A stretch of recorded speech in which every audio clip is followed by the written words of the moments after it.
Good afternoon. I'd like to call the Santa Barbara City Council meeting of January 9th, 2018 to order. Will you please join me in the Pledge of Allegiance?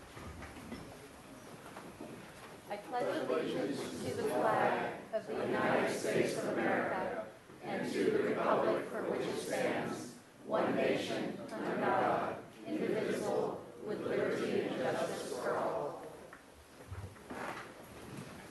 Thank you. Please call the roll. Councilmember Hotchkiss? Here. Councilmember Way? Here. Mayor Pro Tem Dominguez? Here. Mayor Schneider? Here. Councilmember Rouse? Here. Councilmember Hart? Here. And Councilmember Murillo? Here. Great. So we have a number of ceremonial items. I do want just to start today to acknowledge everything that's happening in our county and to express our hearts and prayers to those lives lost today from the mudslides, and to thank our first responders for doing what they can in terms of search and recovery efforts. I know there's a lot more activity that will be happening in the many hours to come, and we appreciate that you're here today. There'll be the ceremonial items today. We will have a short recess and then an abridged version of what's on the agenda. And I don't know, Mr. Casey, do you want to just mention now what's happening a little later just so people know? Sure. Thank you, Madam Mayor. So as you say, we'll go through the ceremonial items and swear in the new council. And then after the recess, we will continue and reschedule item 10, the proclamation regarding Santa Barbara Golf Day. And we're also going to reschedule item number 23, which was going to be an update from Southern California Edison. We still will have a briefing from Fire Chief McElroy about the Thomas Fire, but probably more importantly about the events of the last 24 hours. Great. Thank you. So thank you all for being here, and it's always a great occasion to see this transfer of one council to the next every so often, and there's a big one today, and I'm remembering my first day coming on as council. That was another big change, and then again as mayor, and each and every time the transition period has been, I think, very well run, and everyone's trying to do their best to put their best foot forward to each other, and I think that really attests to what Santa Barbara is all about. And after an election, you fight like heck to do what you need to do, and then when the results come in, you do what you need to do to work together to make things happen. So that is certainly the case here today. And in just my final comments out to the community, I first want to acknowledge and congratulate Mayor-elect Cathy Murillo and wish her well as our incoming members.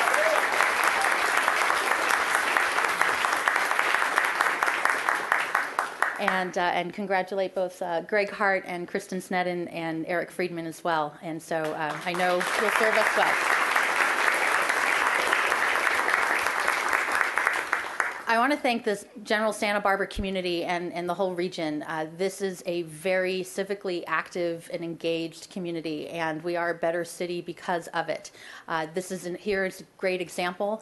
Everything from whether dogs should be on or off leash, or what you should do with vacation rentals, or what happens to the library, to everything from water. I mean, you name it, people care, and they tell us what they believe and think, and it's up to us to make a final decision, but we can't do the job that we do without the community input and keeping us accountable. So thank you very much for that. I also really want to thank the city staff. Today is just an example of what we're seeing, that they're getting the job done in spite of what's going on around them. They need to do what they need to do to make sure everyone's safe, to keep regular city operations running, and it's not an extra activity. It's part of their job as city employees, and today in particular working in cooperation with the county on doing whatever they can to assist while doing everything we need to do to keep the city running on the same time. But in particular, I want to acknowledge City Administrator Paul Casey. I've known him and worked with him my entire 14 years on the City Council, back when I was a council member and he was Community Development Director. We've had many a session of sharing ideas and thoughts on a variety of different issues. They got a little broader as our roles got broadened, but every time it's been a great conversation, and I think now a great friendship, and I look forward to that friendship continuing. The department heads, the staff, everyone who comes to council, your professionalism, your dedication to the city has just been stellar and exemplary, and I thank you for that. To my friends, there are many of whom live here, and some who are not from here, and I get to visit and then just let it all out when I'm not in Santa Barbara sometimes. Sometimes anonymity is a nice thing, but certainly to my friends who I see on a regular basis, to be here for me for who Helene Schneider is, and not necessarily who the mayor is, but to support me in that role, and to thank you so much for your support, your feedback, your love. I particularly want to thank my mom, Diane Sadoe, who's right up there on the TV screen. Hi, Mom. She, many of you know, has religiously watched pretty much every single council meeting streaming online from New York State since I've been mayor. And my stepfather has put a line in the sand that will end after today. So we'll see if that's true. But it's been really great to be able to have that relationship with your own mom from 3,000 miles away. And then when you actually call and talk, she knows exactly what's going on. She knows when I get a haircut. She knows if we're wearing the same color up here, who needs to get his beard taken off. I mean, you know. And then actually on some policy issues too, and how to handle public comment, you know, all those things. So, but really, being mayor of the city of Santa Barbara, there's only been, I'm the 49th. Mayor-elect Maria will be the 50th. It is an opportunity of a lifetime, and the opportunities you get to serve in such a spectacular place is something I will treasure forever. So thank you so much for the opportunity to serve you as your mayor. Thank you very much.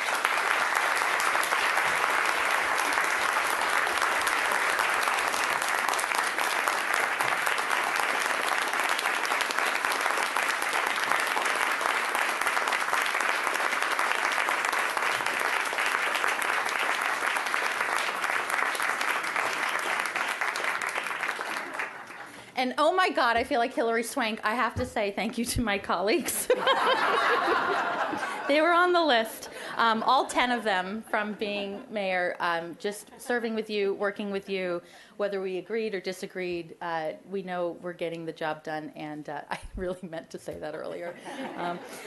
The last gaffe as I leave. Okay, so I know Council members Hotchkiss and White has some remarks as well. So, Mr. Hotchkiss. God, I didn't know I was going to do it first up here. Well, it's a great honor to have been here, and I thank you for that opportunity.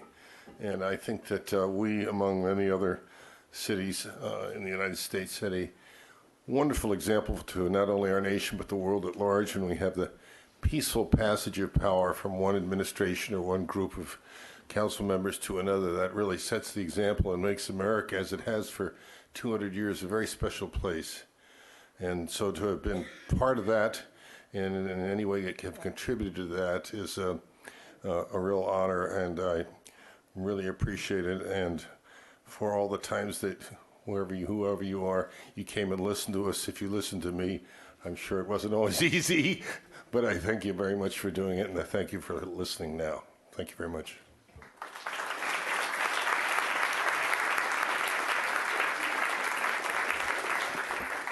And Mr. White. I pressed my button as if I was asking to speak here. Well, there's an obscure part of the city charter that says that you get a minute to speak up here for every year that you've served as a public official. So. But so anyway, I'm going to at least give a little bit of history, because when I've been doing this for half of my lifetime.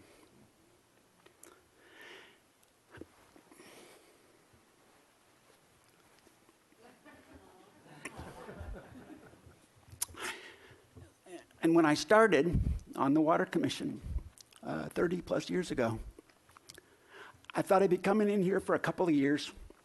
I knew something about water. I'd studied it in college, and I thought if you studied it in college, you really knew about water, right? And I thought, well, if I come in here for a couple of years, I could help straighten it out, and then I could return to our family retreat in the foothills, and that would be, I'd move on to something else. Cities were always kind of something that was a little foreign to me. But Santa Barbara sucked me in. And what it was the people. I worked with smart, accomplished, and committed people.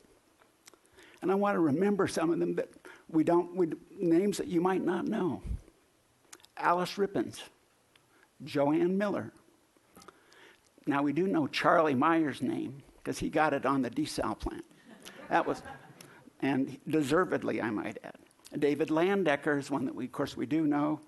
Barry Keller, who's joining me in heading out here soon, but he was on the Water Commission low those many years ago, the mad scientist. And of course, Sheila Lodge, who is one who is still with us today. She will do what is needed for this city. And this is what this city is made out of. It's people who are really committed to keeping it a beautiful place. Also staff, names you might not know.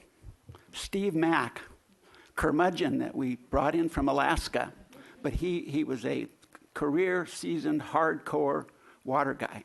And he bailed us out of the last drought, along with Bob Roebuck. Bob has quietly behind the scenes been doing the same for us through this drought. We thought that was the drought of the ages in 1986 to 91, 92, whatever it was. Well, we're putting that to shame now already. On to the Planning Commission. The same thing. Smart, accomplished, committed people. And polite. They agreed with about 10% of what I had to say. But they did it, as Bill Mahan said, and that's one of my just real friends and mentors, he disagreed without being disagreeable. I want to hearken back to Grant House, Brian Barnwell, and again, my friend and mentor, John Jostis, who is a great big brain and who introduced the concept of adaptive management to planning. 5, 6, 7 years before, now you hear it kind of just, we'd better learn to be flexible, right? And because things are changing so fast. Back in that day, it was more, you make a plan, and by God, you get it done. Well, Plan Santa Barbara came along, and that's 10 years in the making here. And it exposed the two sides of our equation, the social justice, and also pro-growth side of the equation, and the preserve Santa Barbara side of the equation. Balancing act, there's no easy answers to any of it. Also staff that we might lose track of. Again, as Helene was saying, they do the heavy lifting, and yet they do their 10, 20, 30 years here of hard work, and then maybe they don't get acknowledged as much. But Jan Hubble, Betty Weiss, John Ledbetter, and at the time, Steve Wiley was our Planning Commission staff attorney. And then on to council. My dear friend, Don Olson, coached this shy fellow through, oh my God, running for election. It's a terrifying thing. And also my dear friend Helene and Jeremy Lindeman. Again, they took this guy under their wing, said, get out there, do it. So I did, and I'm so thankful to you, the citizens, for giving me this chance. I also want to thank Jim Armstrong. Are you here, Jim? He was going to come, but obviously it's, what mud flow might have stopped him, we don't know. Anyway, he was a great mentor to me and to the waves of people that came through his office. He really took the time to teach as well as to do the work. And of course, my colleagues have been a wonderful cast of characters, and it's been a wide range. I mean, we started, Frank and Helene and I started with. At one point, we had the Dawson Dale show, and that was very, very dramatic, and yeah, exactly, and Michael Self, and so that was then, and But what that did show, it really showed, was that this community is made up of a broad range of folks. And up here, we'd better never forget it, that it's not just our side won, and so we're going to, push it to the limit. No, always be acknowledging the other side. I want to acknowledge some special staff now. Rob Dayton and Derek Bailey, they are really a yin and yang of transportation. Rob is a visionary, and Derek will bring him back down to saying, let's do this by the numbers, and let's retain credibility with our community. And then there's our quiet heroes, folks, and that is Joshua Hagmark and Kelly Dyer. We have put those people under so much pressure, not we, the world has, for the last 4 or 5 years. They are our water staff. They have been just thrown one curveball and spitball after the next, and we really owe them a great deal of gratitude. And I've had the privilege of working with them monthly to scheme and also to improve the communication between the technicians and the community on this really, really tough situation we have, which today, absolutely, here with the mud flows, what's that going to do to our reservoirs? We'll just find out. But they're in charge. And then all the crud that's going to be in the water that they get to get out, clean it up, and make sure that we're getting potable water. That's their task. And they both have to commute from out of town in order to do this work. They really are heroes. So 3 projects I'm particularly proud of. I mentioned Plan Santa Barbara already. It's our Bible, and like the Bible, it is full of wise things to say and a whole lot of apparent contradictions. And you, council members coming up, get to interpret it and take the wisdom, get the wisdom out of it, and make great use of it. It's a wonderful document, but it bespeaks the balancing act that we have here to do. The desal plant. Charlie Meyer, 30 years ago, 28 years ago, he stood up to a city administrator who wanted to make that into a road yard or a utility yard or some kind. He said, you're not going to take that stinking last acre. And this is a quiet man, again, big brain, but he had a will of steel, and he pulled off keeping that space for the desal plant, which today could well be a real salvation for this city and maybe even this region if things get bad enough. And finally, the infrastructure campaign, which, again, Mr. Jim Armstrong was really helpful from all during my time to just, he knew that this was something that was so necessary that we needed to do something to upgrade our system and have the funding to do so. And over these 8 years, we have the menu, and then finally, and I want to thank Randy Rouse and Helene, who were, as teammates, we had the infrastructure roadshow 3 years ago. And we went to anybody who would listen to us to talk about the infrastructure and the need for a sales tax. And by God, we pulled it off. And we present that to you, the new council. This is really an exciting opportunity to bring the shine back to Santa Barbara. So I'm very proud of that, and I wish you every success with that. And I am one of the luckiest people in the world.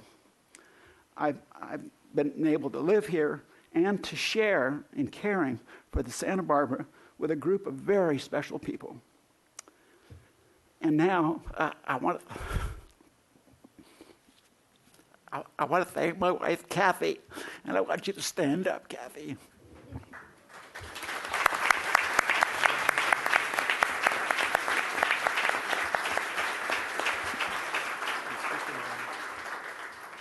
Thank you. And I'm used to correcting Jason, but Jason's correcting me.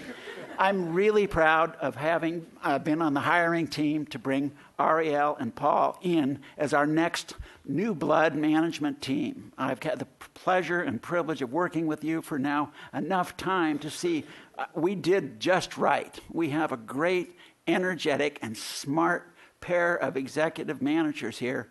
And I'm really proud of having worked with you and that you guys are the ones that are going to be helping this next council deliver the goods for this city. And so I wish the new council every success in the years to come. And thank you all for these years that I've had here.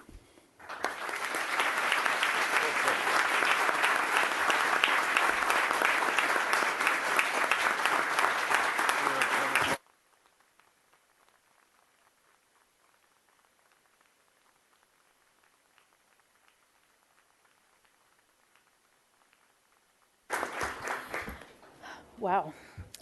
I have, and I know my colleagues want to have some words as well, but before I hand that over, we have some certificate of commendations, both for you, Frank, and for you, Bendy, that I'm honored to share with you.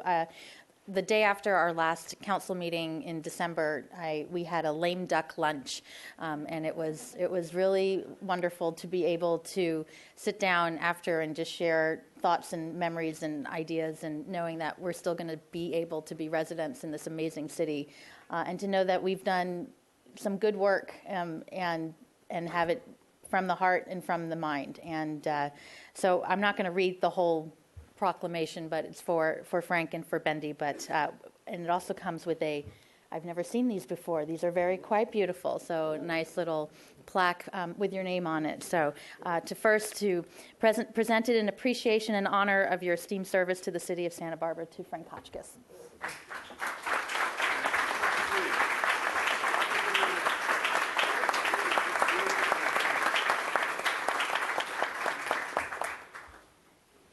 And presented in appreciation and honor of your esteemed service to the city of Santa Barbara, Harwood Bendy White.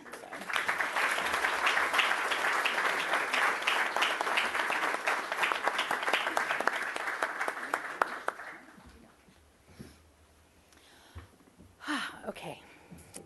Anyone else up here in the colleague? Mr. Hart. Yeah, I think that the last few minutes were really instructive about the people that we have been working with these past few years. This really was kind of a microcosm of our relationships with each other and the way that each of you have served our community and the way you approached the job. Frank, you are the most direct council member that I've ever had the service of serving with, or the opportunity to serve with. You ask the questions that everybody who's watching on television is interested in knowing, and you ask them directly and clearly. You've done a tremendous job working on economic development issues, both at the airport and at the harbor. Your work on bringing cruise ships to Santa Barbara has really been an important part of the underpinning of our economy, and I'm personally just grateful. Every time we were in closed session, I thought you got to the heart of the matter as quick as anybody in the room, and really appreciate our working relationship together. Bendy, your remarks today were super heartfelt and a clear reflection of who you are as a person. And I've had the honor of working with you in many different capacities over a very long time. I actually knew all the names of the people that you were talking about. It made me kind of pause thinking in those terms. But you have really strived to find consensus amongst us, and to get to that place has not been easy. We have a lot of different values up here on this dais, and your diplomatic, polite, collegial approach has really been important to the council. And your work that you described on water and infrastructure are fundamental, long-term, critical elements of this city's future, and you have a lot to be proud of for your service in that regard. Helene, you are a determined, smart, gracious leader. This month, more than any time in our tenure together, has demonstrated how important your leadership for the city of Santa Barbara has been. The most challenging time, I think, in my lifetime for all of us, and you have led the city with great aplomb and determination, and the citizens know that and respect that, and you ran through the finish line here to the very day today. And at your party, you talked about, or Paul, I think, mentioned the things that you had posted about that you had accomplished during your tenure. And those are significant, really important things that are worthy of recognition. I don't do well remembering lists of 8 things, but if you go to Helene's Facebook page, you'll see that it really covers the entire gamut of subject area and issues facing the city, and it's really a powerful, proud accomplishment. Mr. Dominguez. Those were great words by Councilmember Hart, and I want to echo all of them. And just really the character of our outgoing, the 3 who are leaving us, has just been tremendous. The dignity, the compassion and strength they've performed their duties has been tremendously meaningful to me to watch and grow. They were very subtle when I made mistakes and didn't make a big deal about it. When I was first elected, Mr. Hotchkiss asked me if I wanted any advice, and I said sure, and he gave me some really good ideas how to approach this very daunting, overwhelming task. And ever since then, Mr. White's been giving me advice. I'm not sure what I'll do without him and Helene's mother. Hopefully they'll both be equally engaged and sticking around in practically and in spirit. But really having the tutelage and the patience has been just really amazing, made this really a great opportunity the last few years. And the same thing with the mayor being very patient. I remember a few times when maybe I carried on a little too long, and she said, "Are you going to indicate how you're going to vote so we can get things done?" And I realized at the end of the day, we do take votes and move things forward. So she was very patient in pushing me in that direction. So I'll never forget the patience and strength she showed me through that. And I'm really excited to stay friends with all of you guys. Mr. Rouse. Thank you, Madam Mayor. Let's say that one more time. Yeah, I'd like to also talk about, Frank, you always were very direct. You didn't pull any punches. You always you spoke from the heart, and oftentimes it wasn't always comfortable, but you were so incredibly honest out there with everybody that there was no doubt about where you stood on issues, and I have to appreciate that, and I appreciate your public service. With Benda, you brought in this complete wealth and volume of institutional knowledge of planning, of water, of the community, and that was invaluable when you sucked me into your little infrastructure thing. We went out on the road show that wasn't quite Hope and Crosby, but we think was entertaining on some level. So that was, but I do appreciate your dedication to this community in terms of the years you put in, and like you said, over half your lifetime. So you're only 45 years old. So anyway.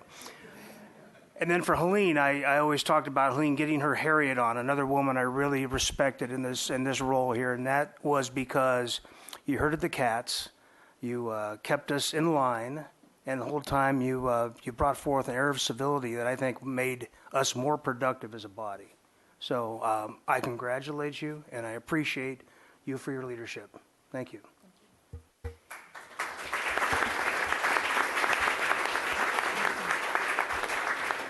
And Ms. Maria. Thank you, Madam Mayor. So first of all, for Councilmember Hotchkiss, I have a copy of your book, and I want you to personalize it for me. I got it at Chaucer's, $14.95, and I think it's available on Amazon.com. It's already signed, but if you would personalize it for me, would you pass that down? This is great. What a great new mayor you're going to be. I promise to make time in between environmental impact reports and city documents to read your steamy novel. I want you guys to know it's a good read. Your public service is notable, sir, for your dedication to your values and representing your constituents. Some people might not believe this, but you and I checked. They think we disagree with each other politically. Maybe we are on opposite ends of the spectrum, but we did confer sometimes and come to agreement. So I'm really, really pleased with that, even on controversial matters. So. Really important on the homeless stuff too, and getting people on the shelter when they needed it. It was a great team. Thank you very much. Well, thank you. So my best to you and Sandy, and to Councilmember White. I will miss your deliberation and your perspective, and you're always thoughtful. And 2 of my favorite references that you've made: one to the Oracle at Delphi, And the other one, you were talking about something and you said it's like kabuki theater. And so I was a drama major in college and read a lot of mythology, and I was just sitting here going, wow, I really, really appreciate your scholarship and the way you look at things. You always had me chuckling over here. You're a scholar and a gentleman and a dedicated public servant, and I wish you and all your family the best. And I have the same goodies for Mayor Schneider. And I'm hoping that I'll run as efficient a meeting as you do, crisp. And I thank you for setting a great example of what it means to be a dedicated public servant. I do not sing, however. And people are already asking me, are you going to sing like Helene? I'm like, no. Don't you even ask. But seriously, you're a powerful role model for girls and teens and young women and middle-aged women and older women, right? And we sure need that sense of empowerment right now. And I look forward to working with you in your new positions in higher education and then through the federal government working with homelessness. And I'm proud to call you a West Side neighbor. So here are your plaque, and the resolution talks about your dedication to the arts. Everybody knows that about you. And then all the good work you did for sister cities. Will you still be traveling the world?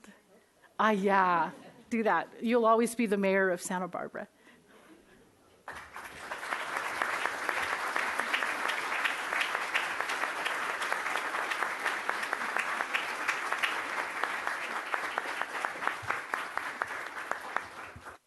Okay, we do have a public comment speaker slip on this issue here, and I don't know if there are any others, but Denise Adams, if you'd like to come on up.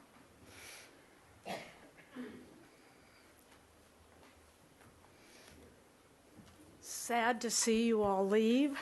I wanted to come on behalf of Vista del Montecito to personally thank you for our neighborhood. As you know all too well, we're half in the city, half in the county. Most of us now have been evacuated this is our third fire in 9 years. It's not a pleasant experience, but what we've learned to appreciate is that this particular body is the first council in our 22 years who, thanks to you, Madam Mayor, and others, has worked together to help problem solve and to be very cognizant that all of us, regardless of political affiliations or philosophy, we're in it together. And you've really set the tone, all of you, for community. We want to personally thank Councilman Frank Hotchkiss on the water issue, which we dealt with for 22 years unsuccessfully, and you helped get it through and resolved. We want to thank Bendy White for the fabulous work you did on the Water Commission, and also for the presentation that you packaged that I think will be part of your personal legacy on water. The history of water in Santa Barbara, that's a fabulous contribution, and I hope everybody watches that. I don't know who, in addition to you, was responsible, but it was wonderful. We wanted to thank Jason Dominguez because in the city charter, nobody represents us along Barker Pass. And Jason stepped to the plate, and when you have a street which is a major evacuation route, which Barker Pass is, it takes everybody from Coyote Road, Westmont, Cold Spring School off that hill, including us, but half is county and half is city. He has stepped to the plate to help us address issues that affect both the city and the county with our fire chiefs. And on this side of the table, whether we agree or disagree, you always listen and you always are responsive, and Madam Future Mayor, meeting with us to help listen to our issues, looking at the business side of things, Councilman Rouse, we really appreciate the cost, and helping us see that we're just part of something bigger. And again, Greg Hart, whether you want to pause or to study something, you do great due diligence. And again, we want you to know we respect what you did, and I think your comments, Madam Mayor, in the paper were excellent. You've always tried to see the perspective of the people before us, and I know I personally now have, for the first time, confidence that homelessness will be addressed in Southern California, and we all wish you well in your new position. Thank you. Thank you.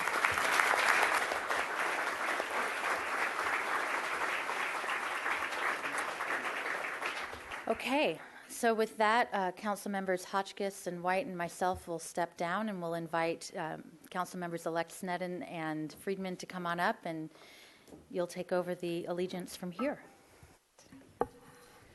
All right. Item 4, affirmation of allegiance by Mayor-elect Kathy Murillo, Councilmember Eric Friedman, Councilmember Greg Hart, and Councilmember Kristen Sneddon. And item 5, presentation of certificates of election.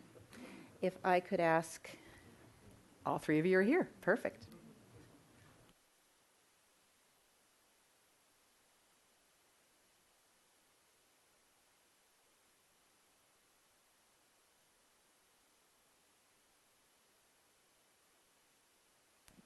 Hello.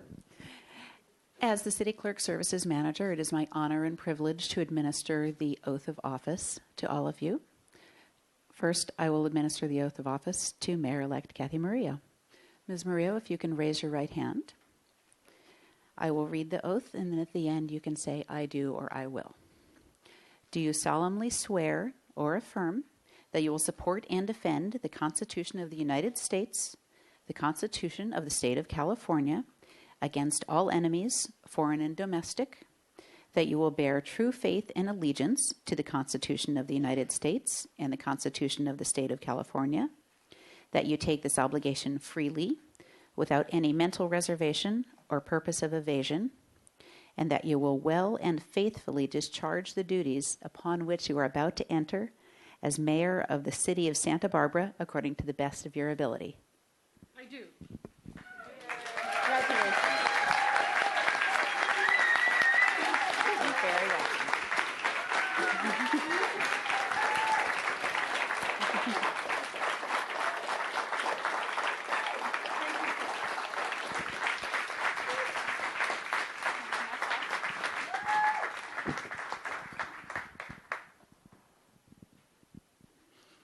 Hello, incoming council members. If you will be signing all of you in at once, if you could please raise your right hand, and at the end you may say, I do or I will. Do you solemnly swear or affirm that you will support and defend the Constitution of the United States and the Constitution of the State of California against all enemies, foreign and domestic, that you will bear true faith and allegiance to the Constitution of the United States and the Constitution of the State of California, that you take this obligation freely without any mental reservation or purpose of evasion, and that you will well and faithfully discharge the duties upon which you are about to enter as a member of the City Council of the City of Santa Barbara according to the best of your ability. I do. Congratulations.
Thank you so much, everyone. Thank you. Thank you for being here. And I'm well aware that our neighbors in Montecito and a lot of our city residents are under stress right now. I'm glad that we are maintaining a sense of celebration today of our electoral process and our democracy. And as Mayor Schneider said, our city staff are out there working and our first responders. I'm honored to sit here today and serve our city with its rich history and natural beauty and all of the families that I care so much about. And I stand ready to help lead Santa Barbara to an ever brighter future.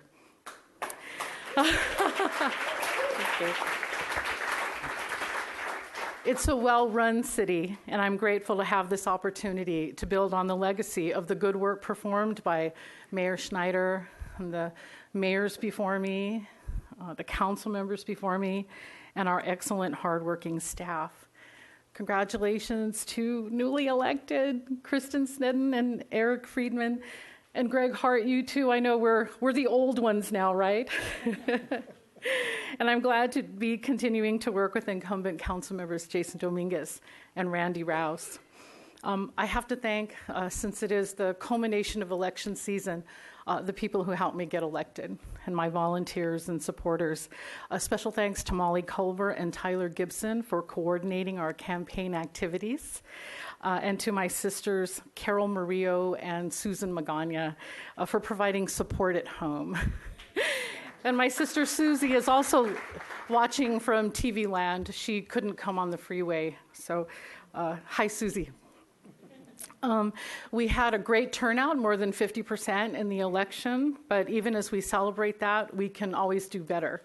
And I look forward to more electoral reform. I see Jackie Inda out there, so that we get our residents engaged in voting and democracy. And I'm confident that we can meet the challenges that we have ahead. And I'm not going to mention them because we know we're in a drought. And we know we have our challenges on State Street, but we have strong business leaders, faith leaders, the people in our nonprofit world, all of our partners in the community. And our vision is for the city to be a place of opportunity for everyone. I would like to give a shout out to our excellent staff. Our library, our waterfront, our harbor. We provide water, we collect and clean wastewater, full service city. I'm so proud of us and proud of our public employees. Our first responders, thank you for being out there this very moment. It is humbling to serve as the first Latina as mayor of Santa Barbara, and I've prepared a few words in Spanish. And it's not perfect, but here we go.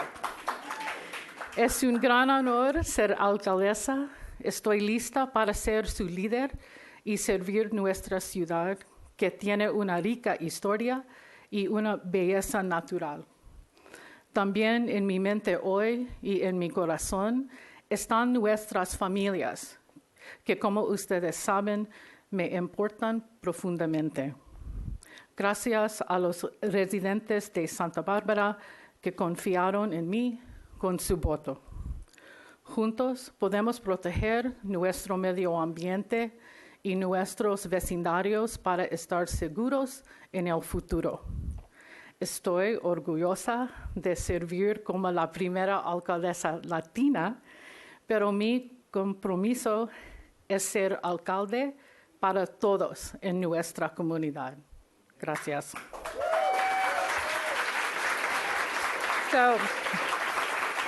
Thank you. So even as we're dealing with this emergency today and maybe in the next couple of weeks, I hope we can welcome 2018 with renewed spirits and a sense of optimism. I'm honored to serve as your mayor. Thank you.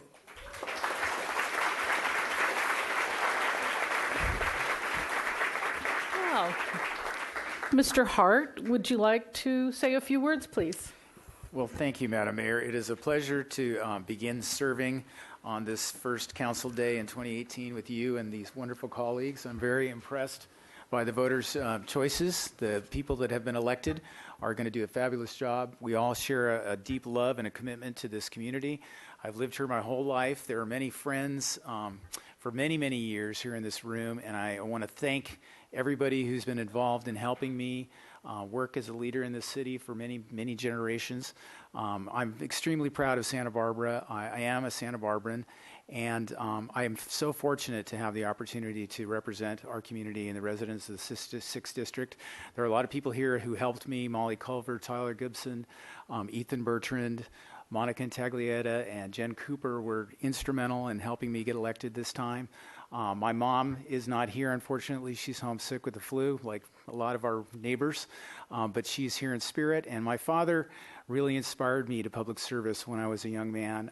My father was library director for the city of Santa Barbara, and I spent a lot of time watching him serve our community and learning from him. And I tried my best for many, many, many years to emulate his work and to try and contribute what I can to our community. I'm blessed to be living here, blessed to have this opportunity to serve again on this council, and look forward to working with all of you to help the citizens of Santa Barbara for the next period of time. Thank you. Councilmember Snedden. There you go. I know we're in the midst of devastating natural disaster right now, and my heart is really with the families in need right now, and my gratitude with the first responders and our exemplary city staff and emergency workers. It's been quite a whirlwind since the election. We've had fires and now flood, and we've gotten to learn very quickly and firsthand how amazing our city is in taking care of our safety. Very grateful. I'm deeply, deeply honored and humbled to be sitting here and to have earned your vote and your confidence in serving our city. I promise to serve with honesty and integrity and to work toward our safety, our sustainability, toward inclusion in housing and for those who are disenfranchised, and for prosperity moving forward. We have a lot of work to do, and I'm ready and able and excited to get started. I'd like to take a moment of thanks for those who've encouraged me and mentored me along the way, including former Mayors Schneider and Lodge. They've been incredibly encouraging toward me, and I hope to continue to lean on them for support and guidance.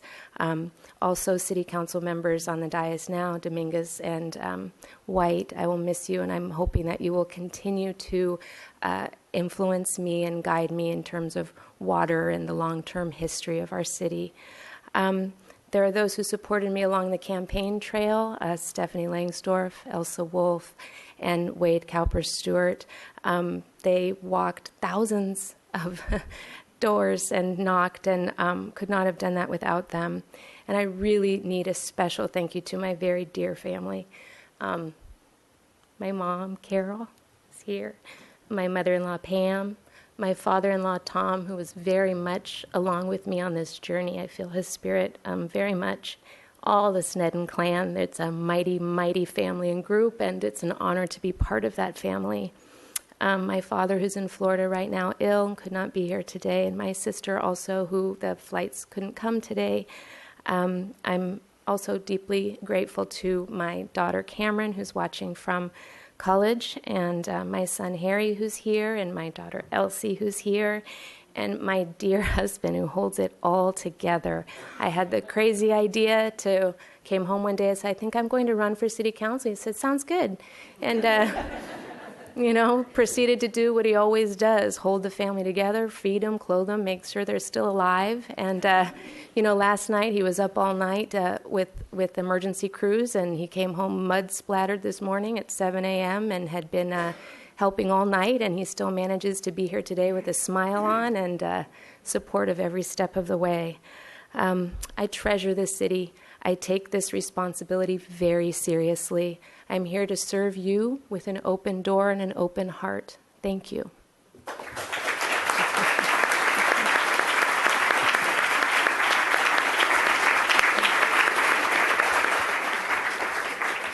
Councilmember Friedman. Good afternoon. First, I want to acknowledge all of our first responders and the residents of our community in light of what's going on today and the work that they're doing, and also the preparedness that we have had over the last month with the fire and now the floods. You all have done an outstanding job of being prepared and listening to the professionals, and it shows. And I want to express my appreciation to everyone in our community for what you've done over the last month. So, last night at dinner, I asked my family what I should say today.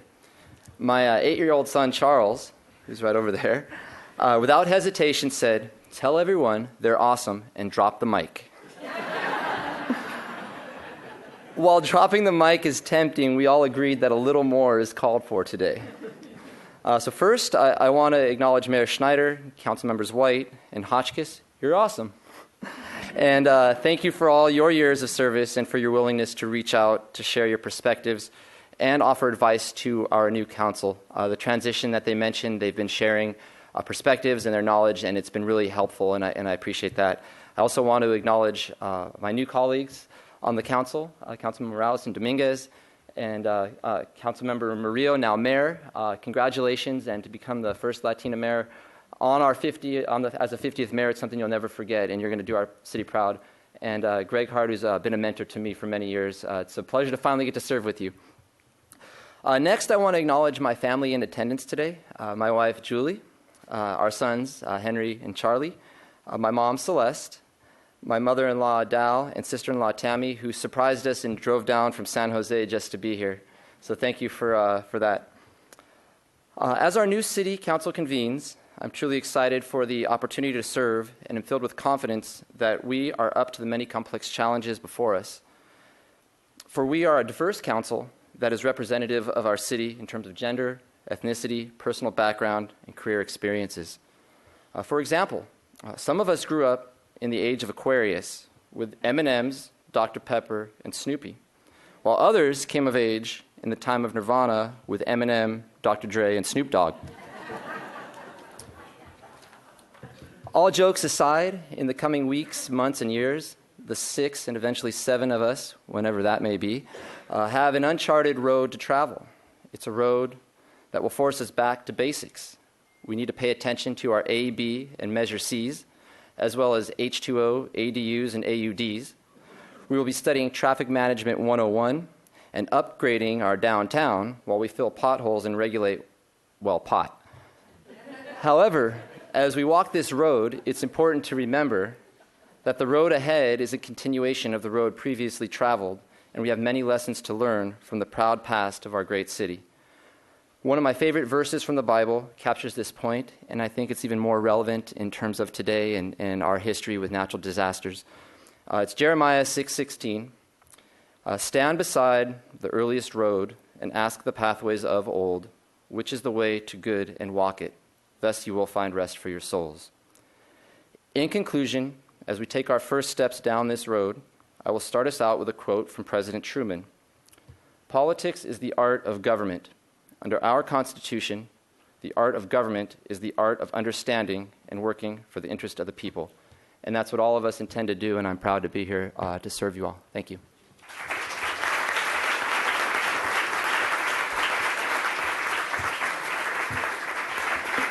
Any words of welcome, Councilmember Rouse, Councilmember Dominguez?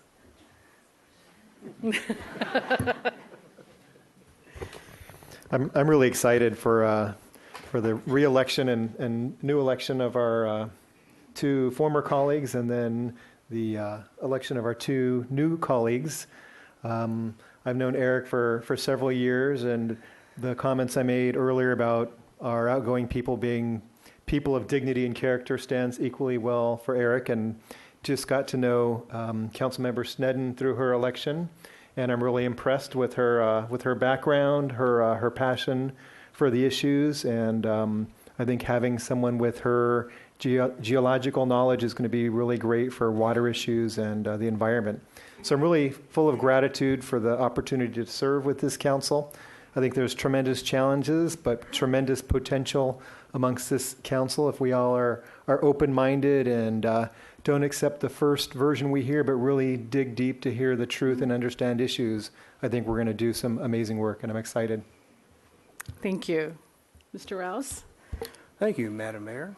I think the pace set by our outgoing 3 colleagues is a tremendous example of what can be accomplished with diverse opinions, but under the umbrella of civility. And I really am excited about having watched you guys in your campaigns and what you had to say and what you represent. So I think I'm very optimistic about going forward as a team. Very nice. Thank you. So we're on to item 8, which is presentation of a poem by our City of Santa Barbara Poet Laureate. Ms. Osborne, come on up.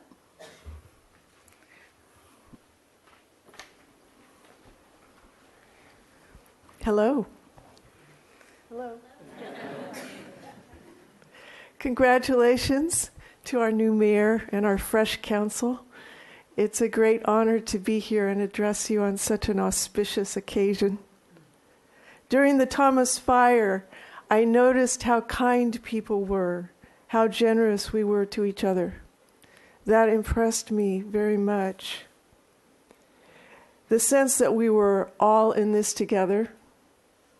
And as much as I wanted the fire to be over, I did not want to lose that feeling of being all in this together. Because in fact, we are always in this together. We just forget that. This poem is called Pay Good Fortune Forward. The rising sun lights the newly washed windows of our vibrant city.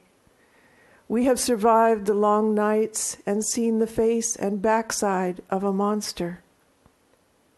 Some of us look out our windows at a blackened world, twigs where there once were trees. The smell of fire lines our noses. It won't go away.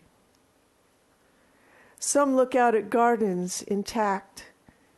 Displaced deer stand in our yards and nibble the low-hanging boughs. We water the ash today. In spring, flowers. On the street, citizens are tender, greeting friend and stranger alike with hearty good wishes, overglad, giddy with relief, quickly followed by tales of Thomas. Let the caring and generosity brought by great distress continue in good times. United by ordeal, hopeful, no certain of a better year to come, let us move forward hand in hand with love for each other and our city. And you, our fresh mayor and council, take your places at the table of heroes as motion by motion the city's confidence is rebuilt. Under the agenda of emergency, let there be emergence of the new. Let us not lose sight of inspired plans or let good ideas be waylaid by urgent need, for now, more than ever, we need joy. We need fairs and fairness, arts, parks, toys, shelter for the roofless, betterment of schools.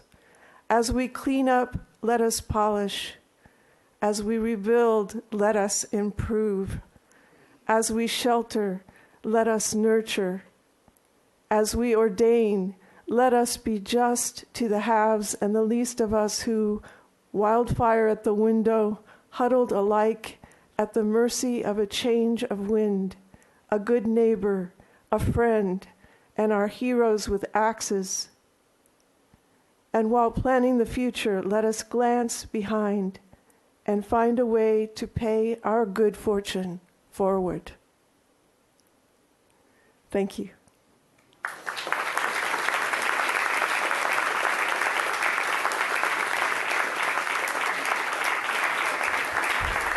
Thank you very much.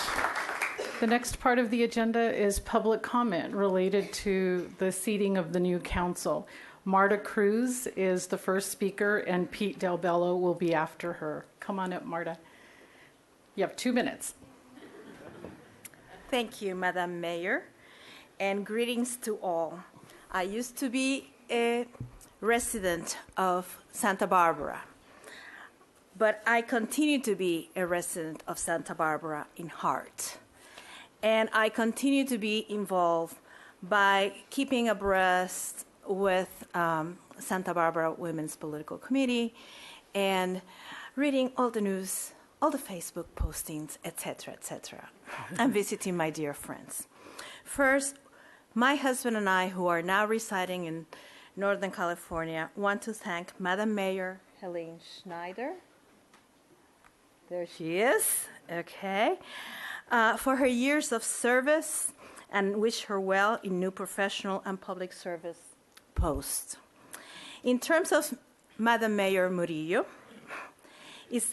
I say she is a living effort proving that hard work has positive results. Elected mayor of the great city of Santa Barbara, today is a celebration of her commitment to just causes and a vision for prosperity. Having served in the city council now, she is in a path full of new challenges, complexities, where her vision and ability to mediate, to learn and apply knowledge, to use language and reason will benefit all constituents and residents of Santa Barbara and the great state of California.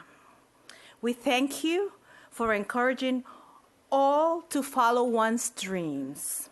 We thank you for your leadership and for being a strong woman and paving new paths.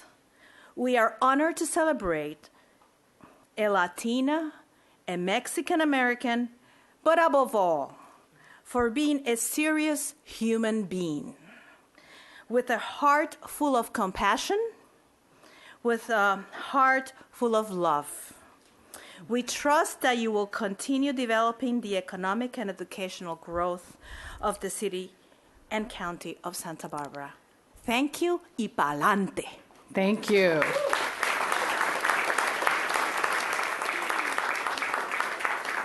Mr. Del Bello, there's some people who want to give you their time, so come on up. Michael Miranda, I see you back there. Jose Arturo Gallegos, there he is. Doug Giordani. Is Doug here?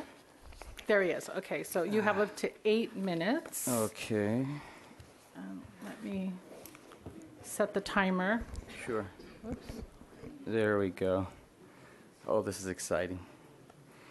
Madam Mayor and City Council, my name is Pete Del Bello. I'm a Santa Barbara native and a property owner in Districts 1 and 4.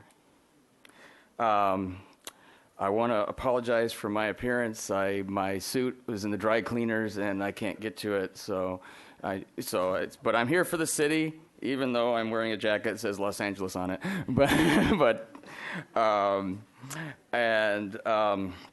I want to take this opportunity to welcome both Kristen Snedden and Eric Friedman as the newest members of the City Council, and as presents. I got presents because everybody's, and since I'm such a big spender, I brought a copy of the city's organizational chart for both of you. So, Sarah, if you could give them one to each of them. And, I would have brought one for everyone, but, paper and ink are expensive. And my father was an accountant in this building years ago, so I learned early on the value of every penny. I also recommend reading the city charter. I would have printed that for you too, but that's 29 pages and, more ink and paper. And then also for anybody that would like to see either one of those, they could go to the city's website at www.santabarbaraca.gov and look under City Hall. And since I'm in Districts 1 and 4, Council Members Dominguez and Snedden are my representatives. Aren't I lucky? Aren't they lucky? And but seriously, I want to help both of you, help your districts, our districts. There's no truth to the rumor that I was going to move back and forth every 2 years and run for city council, and that would exhaust everyone, including the city clerk's office. And but I actually remember Councilwoman Snedden and her husband Chris. Oh, there he is. Yeah. And back when they were students at Santa Barbara High School, and she was a Don. And I won't say, there are people here that think I'm 29, so we don't need to say. I won't say you're 30. That's okay. But I'm glad I didn't sell my yearbook on eBay years ago, because now that you're in office, it's more valuable. So I was going to bring the book today to show everyone, but I didn't take a good picture back then. So. So some people post-election have asked me, what do you think of Snedden. And here's what I've told them, and it's very nice, because you're a very nice person. And I said that she's very smart. She knows how to work with everyone. She works hard. And as a mother, she brings a unique perspective. And we haven't had a mother on the council in, I don't know, several years. And she'll be a good role model for young people, especially young girls. And I also tell them that since being elected, you've been showing up to the council meetings and are the only person in the audience that takes more notes than I do. And so I said, I think half of what she wrote down are my quotes. So I know she's very smart. But Councilwoman Snedden, if you develop early onset arthritis, I hope you don't blame me. So in closing, council members Snedden and Friedman, I wish you both all the best. In addition to knowing the organizational chart and city charter, I have these real brief suggestions with the time I have left. Number one, always communicate with your constituents. Nobody knows the neighborhood better than the people that live in the neighborhood. And number two, as a city council liaison, remember to show up at your advisory group meetings. And number three, this is a nonpartisan office. As my hero, Fiorello LaGuardia, the late great mayor of New York City, said, there is no Democratic or Republican way of cleaning the streets. And also number four, that city staff works under you and everybody works for the taxpayer. And finally, number five, the most valuable currency is common sense because there is so little of it. And thank you, everyone, for your time and kind attention. Thank you. Thank you, Mr. Del Bello. Robert Burke is the next speaker, followed by Jacqueline Inda, and then Bonnie Raisin will be the final speaker, and then we'll have punch and cookies.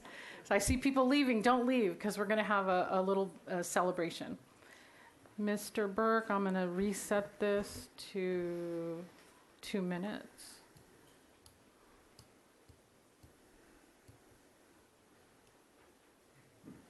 Go.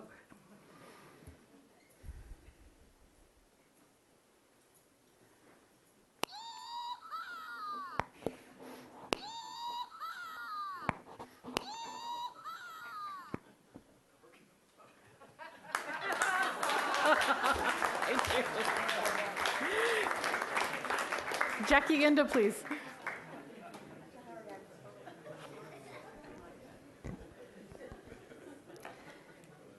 Mayor and Council, I'm here on behalf of several organizations, one of which is the Coalition Against Gun Violence, also the Santa Barbara Response Network, two agencies that work really difficult times and address different situations that may impact many different parts of our communities. This is a new era, and as things start to change, as we get new council members and the voices of the community start to be heard, which is our hope, we want to thank you for the work of going out and talking to your voters. We want to thank you for the council members who are here, who have done a lot of the work with the coalition and with the Response Network. And most of all, Mayor. Yay, get to call you that. We want to thank you for being out in the community every single time there has been an emergency, whether it was an IV response when there was a mass shooting, whether it was out on the streets to get psychological first aid, whether it was going to gun buybacks and supporting that mission. We thank you and we honor you, and we hope that all of our council members will continue the mission of keeping this community safe along with us. Thank you. Thank you, Ms. Zinda. Bonnie Raisin, come on up. I'm Bonnie Raisin. Congratulations, Mayor Murillo. Very exciting. And to you, Council Member Snedden, and to you, I've blocked on your name. You came to my door, though, and I remember you, and thank you. Too much to remember today. If this feels to me very perhaps like a broken record, because I will be talking about the passage of Measure C, and even though only 50% of the voters were required to pass that measure rather than 2/3, therefore no earmark for how the money was going to be spent, I would respectfully request of the old and the new council members and Mayor Murillo that you consider carefully the need of our infrastructure. Originally, that was mentioned, had there been a 2/3 vote required, it could have been talked about in the measure itself. As a result, it's a blank check for you people. And a blank check is nice because you have discretion, but I would urge you, our infrastructure is in serious, serious need, and I don't know what this last rainfall has done to it, but please put that on your agenda as something to think and talk about. I know that there's a temptation for salary increases and perhaps even a mandate, but it would be very sad if the voters knew that you were increasing salaries and leaving our poor roads and sidewalks in their existing conditions, with the exception of a few places in the city, the Upper East, of course, and parts of the Mesa, which is discretionary. So anyway, I will be talking often about this, and I'm hoping that we will begin to see some real resolve on your part. Thank you. Okay, thanks. Right on time. We'll take about 30 minutes for a celebration and socializing, and we'll be back. Thank you.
call the meeting of January 9th, 2018 back to order.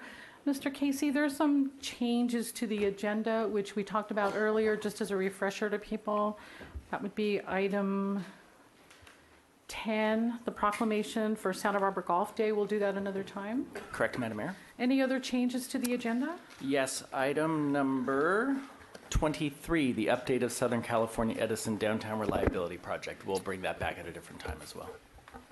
Okay. Madam Mayor, to that point, there is one thing that is time sensitive that's related to that. The Public Utilities Commission is considering a resolution to create a freeze on communities that create community choice energy programs. And I know that probably is something that's in our legislative program, and maybe the city can just go ahead and take a send a letter to the PUC, and maybe that's already even happened. Correct, Madam Mayor, Councilmember Hart. I believe we've already sent a letter in opposition consistent with our legislative platform. Thank you. Okay. So next on the agenda is public comment, but I don't see any other. Oh no, here they come.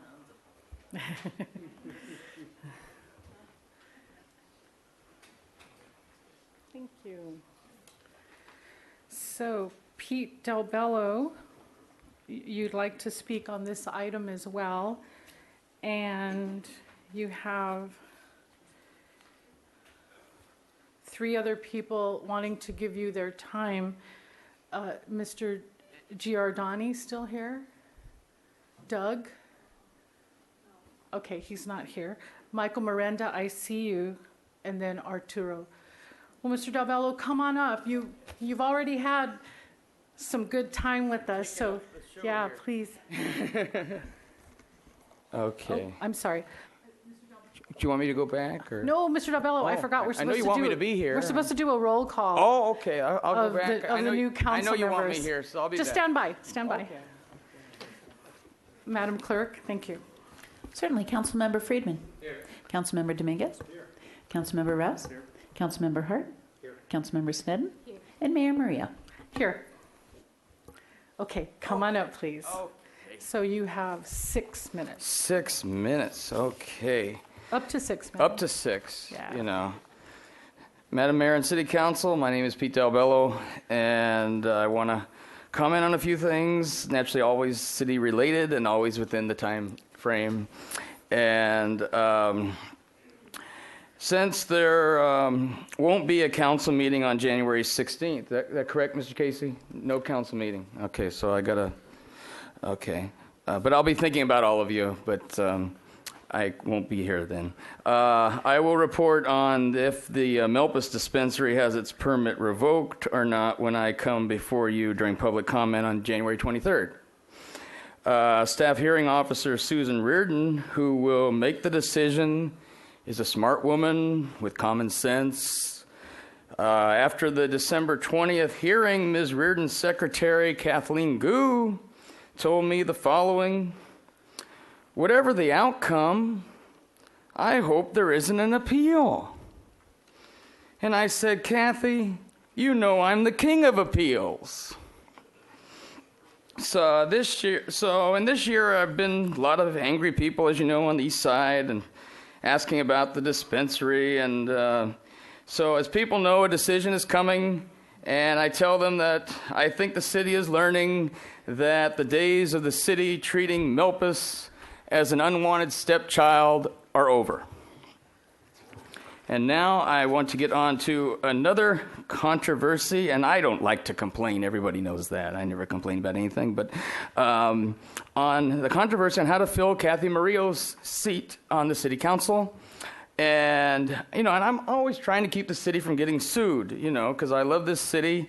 And I have sources all over town, and I was disappointed and to find this email from November 14th when they mentioned about the $30,000 figure for a special election.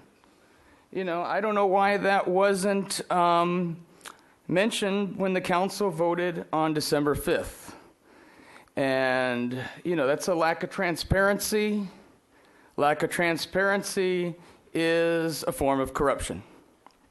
But I will say this, because I'm looking out for the city. I looked at all sides of this, and I support a special election, which would be in June. And I think the city should appoint somebody for the 6 months. So then we won't, because we could have a lot of 3-3 votes, and then nothing will ever get done, and then I'd have much more to complain about. We don't want that. And then we could have the special election in June, which would be only $30,000. That's not very much money, and it's a basic form of democracy. And we want all the districts to be represented and make sure that their voice is heard. So that is, naturally very important. I support a special election, and I also want to mention that. So that would be the 23rd. I know they're still taking the applications, I guess, and then the 23rd, is that correct, Madam Mayor, is when they do the interviews for that? Okay. And but I do support the special election, and I know the city will make the right decision. Thank you so much. Thank you. Phil Walker, are you in the room? There you are. Followed by Denise Adams. Did you want to speak again? No, okay. So, Mr. Walker, you'll be followed by Mark Sheridan. Yes, and ma'am. You have 2 minutes, and you can see the timer right there. Okay. Let me set you up here. Okay, thank you. Congratulations, Mayor. Thank you. Murillo. And, you walked the east side. I remember a couple years ago you were looking at traffic concerns, Voluntario, Carpinteria Street, and 500 there. And maybe I'll bring it back again, because all the neighbors are very unhappy with the so-called brick triangle pedestrian refuge islands. And the rule of unintended consequences is loud and clear vis-a-vis those items. And it's a concern. You need things that work instead of things that don't work. Also, a good thing that happened, considering the ongoing tragedy in Montecito, I only got 1.75 inches plus or minus of rain, and Sycamore Creek, like I said, my wife's family home on Punta Gorda, Canada area, severely flooded in the March 10th, 1995 rain. I had to shovel Grandma's car out of the driveway, and the house sustained a lot of damage. But what they did at the Punta Gorda area with the widening of Sycamore Creek, the bed, and it worked very well. My wife's boy, my stepson, looked at the creek and he said it didn't rise that high, and that was a godsend too, because I slept through that extremely heavy rain, but the chopper runs woke me up. So sometimes good things happen, and it takes a little bit of tragedy to move forward. Thank you very much. And congratulations to the new council members and the existing council members too. Thank you. Thank you. Mr. Sheridan, after him will be Kathleen Rogers, followed by Sebastian Aldana Jr. Mr. Sheridan. Good evening. Thank you for hearing my concerns. I will start with the understanding that people in our community are now refugees of disasters of a great magnitude. And our thoughts are with our neighbors. I've been working in the farmers market industry for the past 30 years. I currently operate a farmers market in the city of Glendale, community of Montrose. I am a founder of the Santa Barbara County's farmers markets, and I'm very vested in the continued success of Santa Barbara's farmers markets. At the last review of the markets permit by the Planning Commission over 3 years ago, I first outlined my safety concerns. Recently I've come before the council with this same concern. The Community Development Department and the Market Association is operating its markets in disregard of industry standards. The markets have no hard closures or procedures to assure entrance into the markets is authorized. I sent a follow-up letter to Rob Dayton in November to outline my concerns. I'm here today because nothing has changed in the market's operational standards. I believe this deficiency will lead to an accident or worse.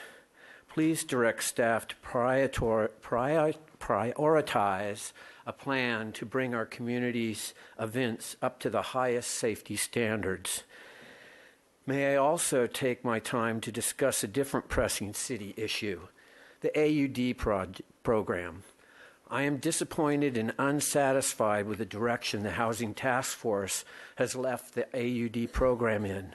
Our downtown neighborhoods are being fractured, our quality of life compromised. For what? An experimental program that, from the view on my porch, solves none of the housing issues that this massive giveaway to the developers was to solve. Watch an ABR meeting, Architectural Board of Review, and each AUD project starts with the description, demolition of a single-family residence, and is developed to the maximum density. Please take a new approach to this questionable program. Thank you for your time and understanding. Thank you so much. Kathleen, still here? Come on up. And then Sebastian Aldana Jr., and then Victor Reyes after that. Thank you. Hi there. My name is Kathleen Rogers. Congratulations to our new mayor and everyone that's new.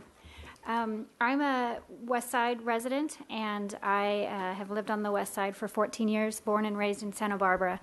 Grandfather FBI, mother retired teacher, father retired firefighter. And some of the words people were saying, we're all in this together, and I feel very strongly about that. As far as the West Side, I just wanted to share my personal opinion in a way that I think we can do a good service to the West Side community. We just had our first district election. I think Kathy was the first represented member of the West Side. I feel like there's been a lot of research of the previous council to what to do about this, and I understand we only have about 30 days to make, to have an appointment, because you can't do your duty and your responsibility without a full body.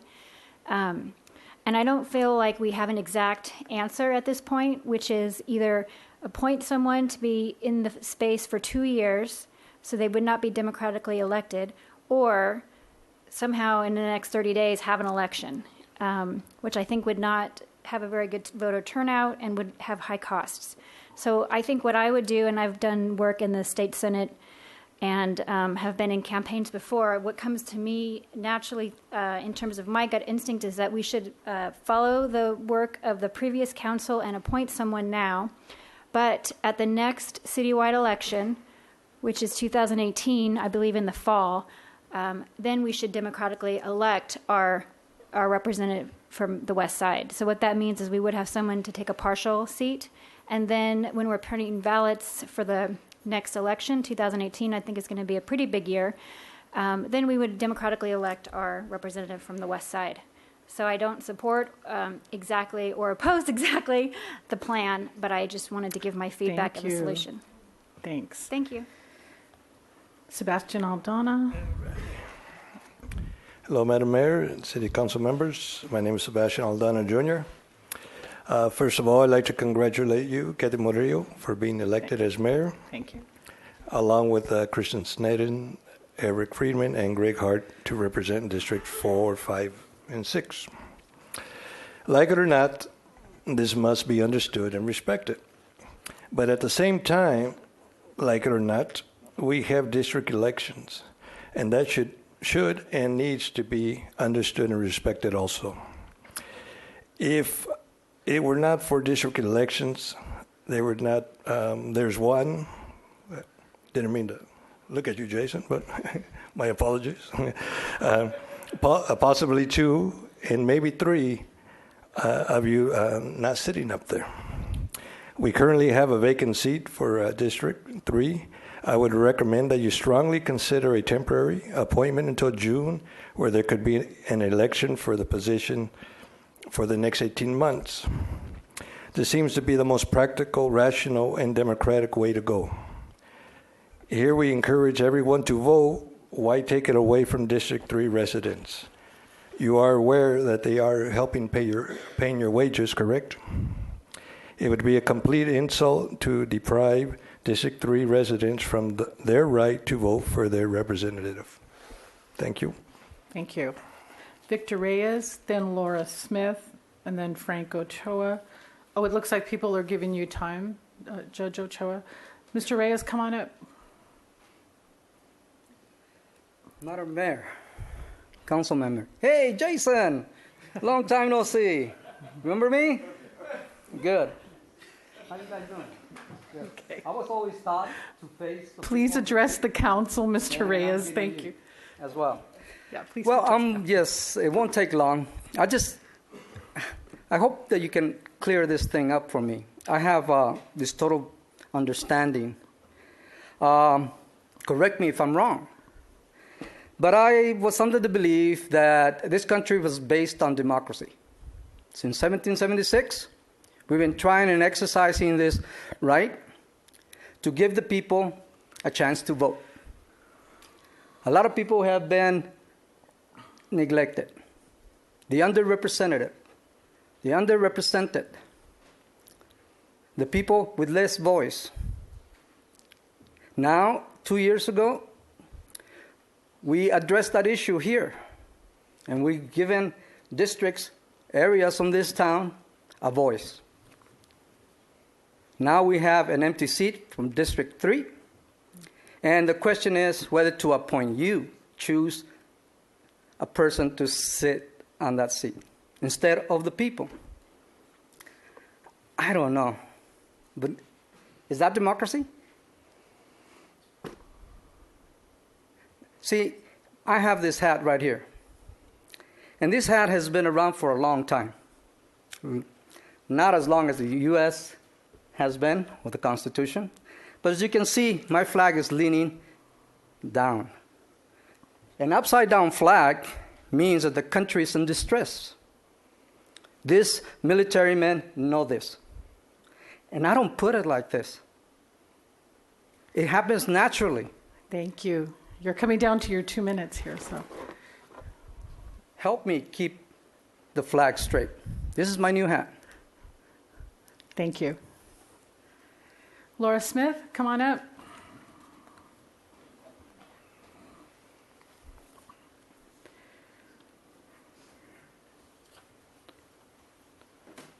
Madam Mayor, it makes me very happy to say that, and Council.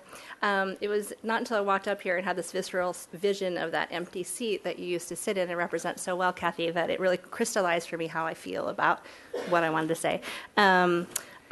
It's very clear to me it can't be empty for very long, and I know that the council at the fall of last year and staff did a lot of research on how to go about addressing the fact that the charter is very unclear about what to do in the case of a vacancy now that we have district elections. I'm a resident of the West Side, and I want to say that I do strongly stand beside the fact that we need to elect a person to fill that seat. That's what the judgment was about, and I actually do not feel that any of you are unclear that that's the way that we need to move forward. I would like to strongly urge you at your next earliest convenience to get on the agenda an amendment to the charter so that we don't have this lack of clarity going forward about how to fill that seat. But it's been said to me before that the city charter is like the constitution of our city. And all of us here, near and dear, as patriotic as we are about our country, understand, including the reference to 1776, the importance of a constitution. I don't know the year that Santa Barbara's was made, but our constitution, our charter needs to reflect what to do in this instance. I'm not an attorney, and I don't know the best way to interpret the law, but I would support an appointment until the next available election that can be reasonably made in the most cost-effective way to the city. So thanks. Thank you. Judge Ochoa, Dora Perez is here to give you her time. I see her. Miguel Avila. I'm sorry, sir. Madam Mayor, there are some of the people who... Can you come to the microphone? I know that there are other people who...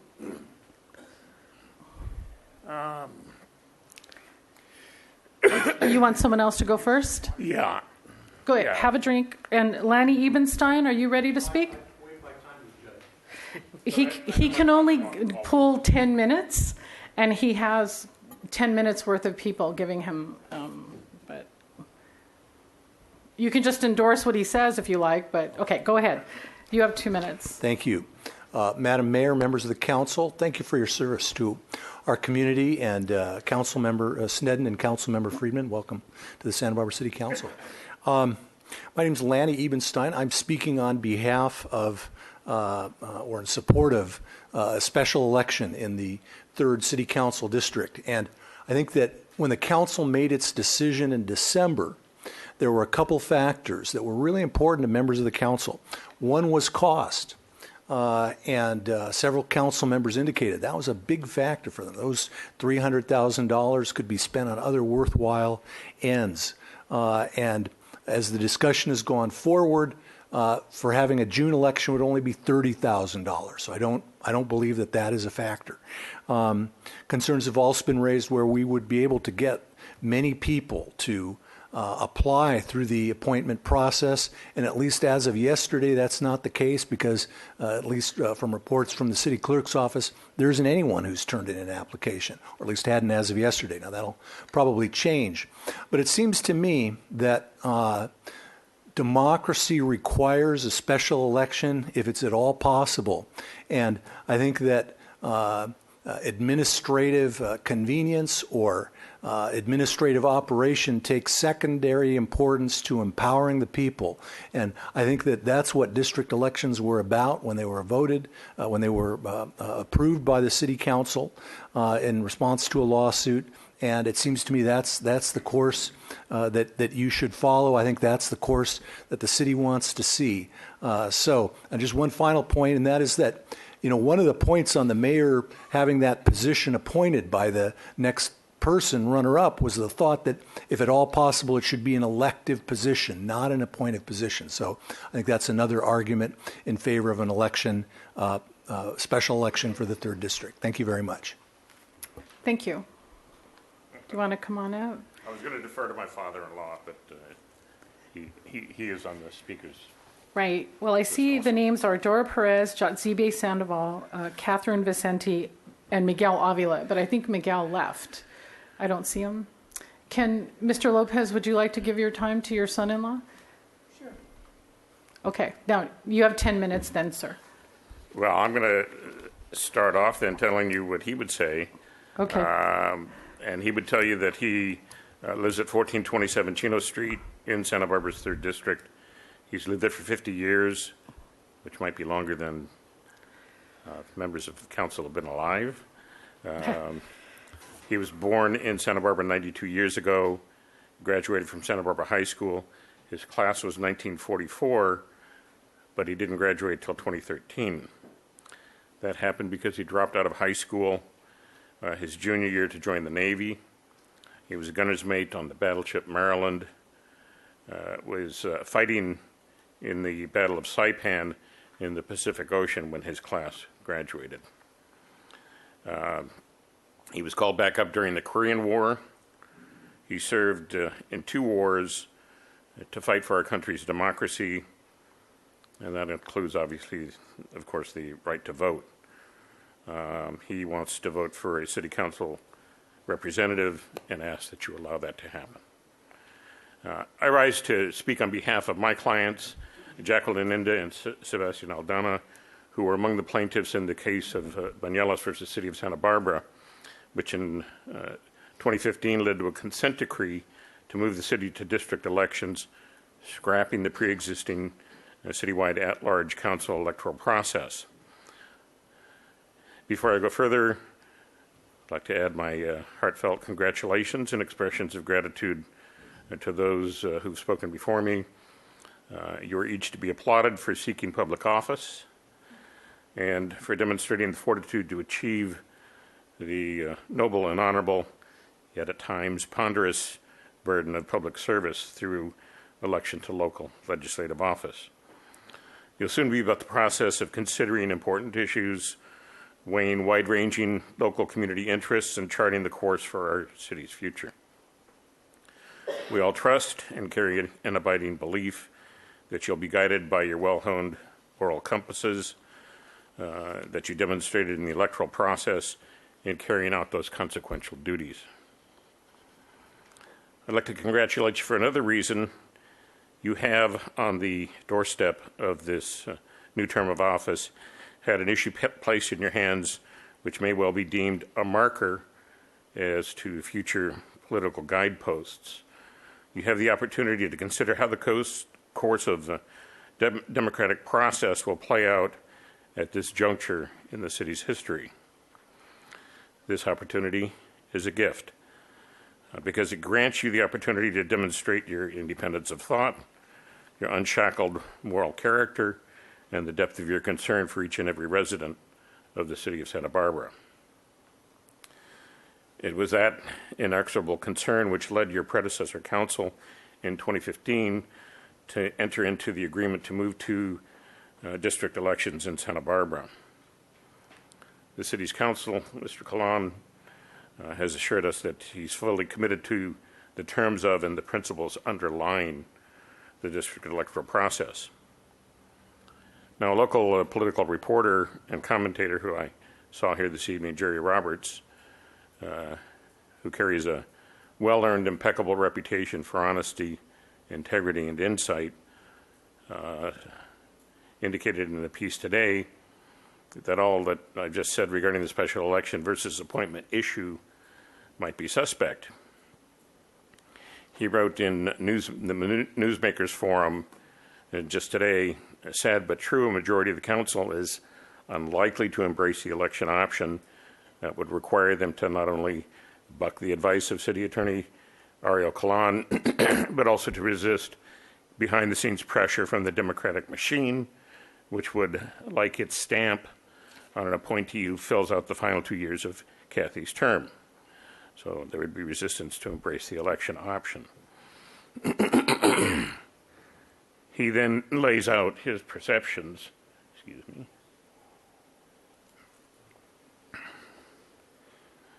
why several of you might be swayed in that regard, or might have otherwise already made up your minds. If he's correct, all you have to do is let us know. Some of us, I'm sure, could just go home and work on storm flood control preparation. Now, a young man approached me at a presentation that we made on the San Andres Street last week regarding this issue, and he asked me, why can't we just figure out what the law requires and follow that path? The answer I gave was that after some lengthy discussion regarding the complex, arcane, and antiquated legal norms which attend to the issue under discussion, sometimes the existing law doesn't provide an answer to the current problem. I know that to be true from decades of bench work. You have thrust upon you issues which come to rest in the interstitial spaces in the framework of the law. It is when the legal principles at play are not well defined, the stark colors on the painter's palette don't exactly match, that the greatest skills of the legal interpreter are called forth. U.S. Supreme Court Justice Benjamin Cardozo wrote nearly a century ago, which I'll modify with some language to meet the current circumstances, it is when the colors do not match, when the references in the index card system fail, back then they had index card systems, when there's no decisive precedent, that the serious business of the interpreter of the law, that's your task here, to interpret these provisions. Those who must provide that interpretation must then fashion the law for the affected persons before them. As I indicated, you're in that enviable position. What's the legal and proper process for the filling of the current vacancy on the City Council? And does the Charter provide that answer? I'm not going to repeat what I wrote in the letter of December 26. Each of you received a copy of the letter, and it's posted on Mr. Roberts' webpage. The City Attorney agrees that the first paragraph does not apply to the present circumstance.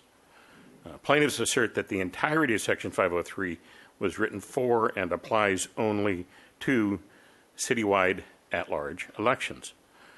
The charter provision is not a model of clarity in and of itself, even if you apply it to just citywide and a citywide electoral process. On a personal note, one of the highlights of being involved in this process for me has been the opportunity to become better acquainted with our city attorney, Mr. Ariel Kalan. He's a genuine gentleman and an exemplary legal scholar. But as to this issue, I beg the leeway to differ with him.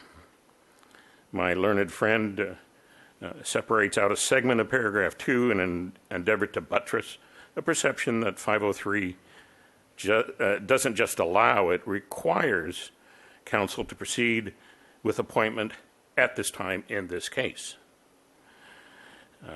We agree that paragraph 1 doesn't apply. So let's take a careful look at whether there is any way to colorably bring paragraph 2 into play. Paragraph 2 on its face only applies to circumstances where a vacancy is created by something other than the election of a council member to the office of mayor. Such other reasons a vacancy include a vacancy which can occur as spelled out by law in Government Code Section 1770 by virtue of the death of a council member, resignation from office, ceasing to be a resident of the jurisdiction served, removal from the office, quo warranto or otherwise, resignation from office, or other reasons as set forth in that statute. You have a minute left, sir. Well, I'm going to just provide you with a copy of the statement that I would make then. I'm going to indicate to you that if you really read that second paragraph, it's clear that following an appointment process without having that done under the process where you take the next elected person in a field, which only applies to at-large elections, is itself violative of the charter. So the appointment process, I would suggest that you're engaged in, is not only not countenanced by the charter, it is a violation of that. And we're suggesting that you take it slow, take it easy, and look at this issue carefully. We've had many issues since that December vote in terms of fires and floods and holidays, and there's no need to rush the matter at this point. Thank you. Councilmember Dominguez has a question for you. Actually, I have a motion I want to make whenever Judge Ochoa is finished. I'd be happy to respond to any questions, and I have a copy for you, each of you, of my comments, if I can give them to Madam Clerk. Okay. So you're giving us something to read.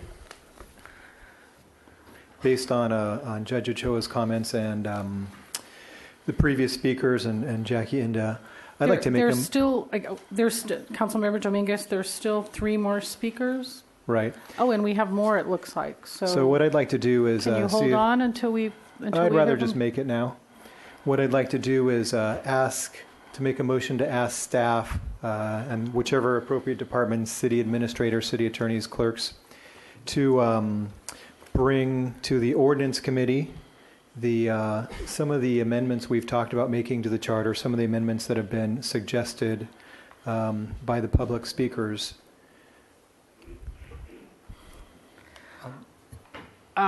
Well, let's finish up with the public comments, and then we can have our discussion.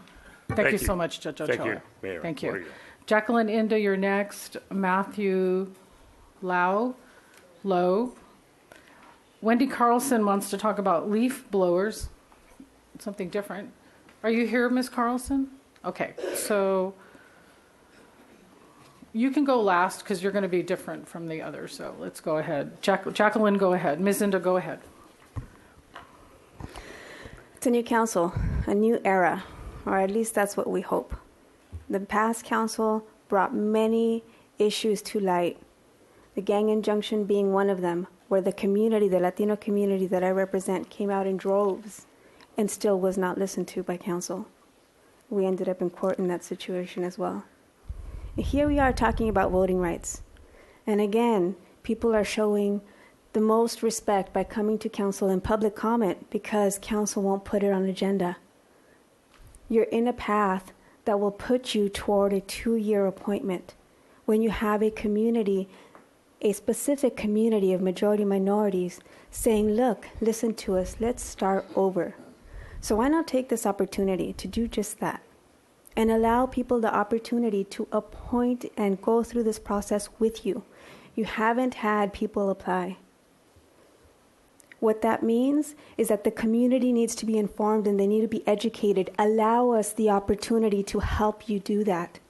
And what that means is that you give this more time, that you place an item on agenda where we can have an open discussion about this and then make your decision moving forward, whether it would be an appointment until June or a 2-year appointment.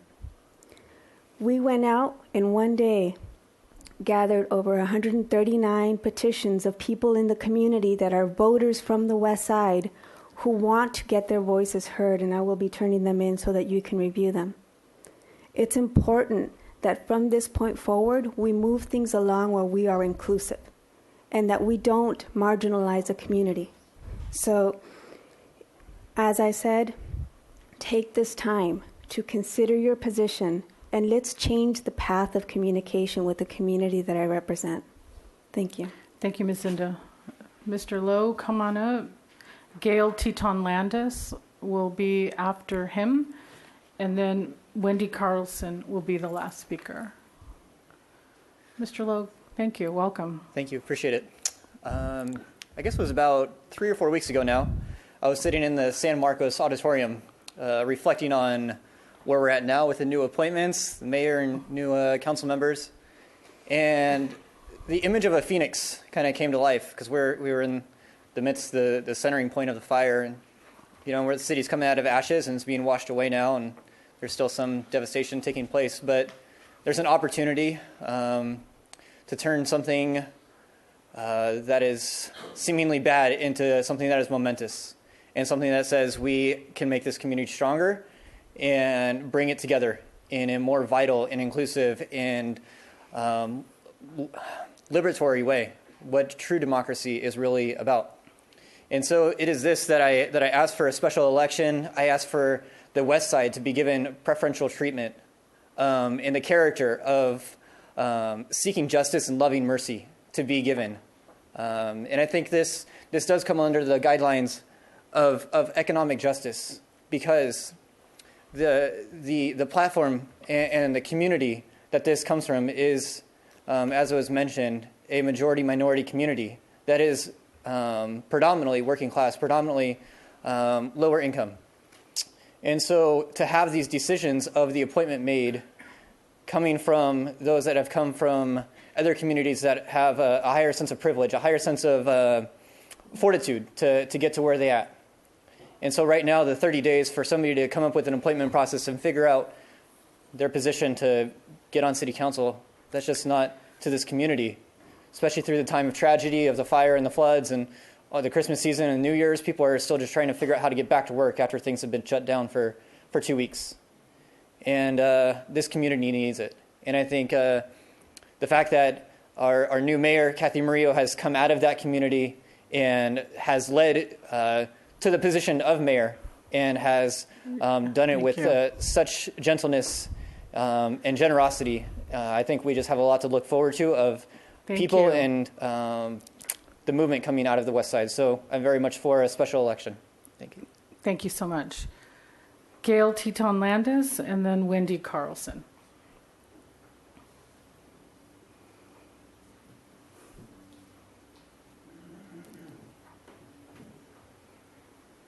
Hi, I'm Gail Teton Landis, and congratulations to the new City Council members, and congratulations, Mayor Murillo.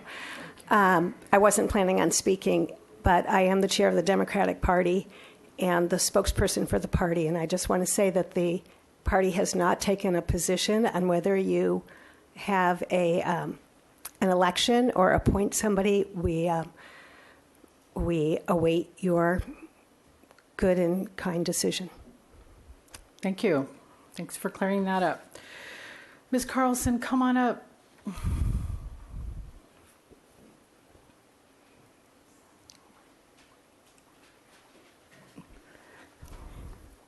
I think I should come back on a day when not so much is going on in the world. No, in you're our world. welcome. We want to hear your opinion. Go ahead. And congratulations to everybody. My name is Wendy Carlson, and I've lived in Santa Barbara since 1982. And what brings me here today is the banning of leaf blowers for the health, safety, and well-being of everyone, just as smoking was just banned recently. An article in the New York Times from the Center for Disease Control from March 17th, 2017, stated that most common leaf blowers with two-stroke engines produce significant exhaust and noise, and about a third of the gas and oil mix does not combust. And pollutants emitted are linked to cancer, heart disease, asthma, and possible permanent hearing loss, along with other serious ailments. An article from the Washington Post from November 1st, 2016 stated, of all sounds, airplanes, buses, trains, loud talkers, barking dogs, car alarms, blaring music, etc., the leaf blower is the major culprit. They can create a stream of air exceeding 200 miles per hour and with noise levels as high as 112 decibels. An article in the Sacramento Bee, September 19, 2017, stated the Environmental Protection Agency estimates emissions from smog-producing substances from mowers, blowers, trimmers, and other small off-road engines in 2016 were 81% as high as the amount from standard sedans and will become a bigger contribution to smog than autos by around 2020. And that's all I've got, and sorry about, I mean, with everything else going on and everything, and a big congratulations to all. Thank you so much. You could make an appointment with me on your way out if you want to talk about leaf blowers. I've been getting a lot of comment about it ever since the fire and how we're cleaning up the ashes. Well, that's what got me thinking about it when I was wearing the mask, and then I just thought, well, what's going on all the rest of the time, so I've been researching. So you go down the hall and Holly's on the left. Thank you so much. Thank you. So to get back to the issue of how to replace me on the west side seat, Mr. Casey, we would need to put it on the agenda to have a discussion, and we have already on January 23rd the item to hear from the applicants. I'm positive people will apply even though they haven't already. What is your advice, sir? Madam Mayor and council members, my first advice is this is just in response to public comment, so you don't have on the agenda the ability to have a thorough conversation about it today. So that's just a counsel in that regard. Currently, staff is following City Council direction from December 12th, which is an application process in which applications are due December 16th. Interviews at 6 p.m. on January 23rd, and then we have scheduled for January 30th the ability for you to appoint someone if you're ready to do so. If you want to, on the 23rd, have a more thorough discussion about the election process, I'd recommend that a motion be made to do that today, and then we can agendize as that. For now, we're following prior council direction to bring forward interviews on the 23rd. Very good. So Councilmember Dominguez, would you like to make that motion? That we talk about it on the 23rd? No. I made a motion and then you pushed it back to the end of public comment. So would you like me to rephrase the motion and see if there's a second? Let's hear your motion. The motion is to have staff bring the charter amendment or appropriate ordinance amendments back to ordinance committee, who would then take a look at it and then make a recommendation to the full city council. Do I have a second on that? Okay, that dies for lack of a second. Mr. Rouse? I had a question just on the maker of the motion. Does that not truncate or subvert the process we have on the agenda now to have the application and the appointment process? Because timing-wise, bringing it back to ordinance is going to be just going to preclude our ability to do that. It's independent of this current election process. This would be to fix it for future elections, not to deal Which with I think the. is our intent, yeah. Right. We just don't have it on the agenda from council. And going back a little bit in history, this is something that we had talked about a year ago, January, and we all felt it was a good idea. It just didn't happen last year. So I'm actually trying to make an affirmative motion here so that it doesn't slip through the cracks again. Mr. Hart and Mr. Kalan, please let us know if we're having too much discussion about it. Okay. Mr. Hart and then Ms. Snedden. I think Councilmember Dominguez described the past history well, and I think that's something we do need to get to. I just think it's complicated having that longer-term conversation in the immediate term while we're trying to go through this immediate process. I think that you're right. Ultimately, we need to solve that, and we need to have that discussion. But to me, it becomes more complicated in the context of what we're trying to do right now. Ms. Snedden. I would very much like to second Councilmember Dominguez's motion because I think we need to simultaneously be working for the long term and for the short term, and also make a motion to agendize discussion of a special election at our next City Council meeting. Let's do one motion at a time. So, Mr. Kalan or Mr. Casey, can you weigh in? So we would have simultaneously the City Council on the 23rd would talk about what to do about this immediate appointment, and then the Ordinance Committee, if that motion goes through, then the Ordinance Committee would be looking at the charter amendments. Is that doable? Madam Mayor, members of the council, yes, it is. That's what I heard. Just to back it up a little bit further, on November 14th, the council adopted a resolution directing preparation of charter amendments around even year elections, which the state seems to want to push the city towards, but which can't happen without voter approval of charter amendments. And in that discussion, we brought up the charter amendment discussions about, quote, cleaning up the charter to accommodate district elections, and intend to bring those back much in the manner that Councilmember Dominguez has described. So everything you've said is fine so far. Okay. So the first motion is to send the charter amendments to the Ordinance Committee. It's been seconded by Ms. Snedden. Is there any other comments on that, Mr. Hart? Well, what are the ordinance or the charter amendments? We haven't seen those. You mentioned that there's cleanup language, but we haven't actually talked about those. Yes, Madam Mayor, Councilmember Hart, there are two general areas that both of which are going to be challenging to write, both of which are going to require quite a bit of your attention and community attention. The first is around even year elections and how that transition works. The plan that you adopted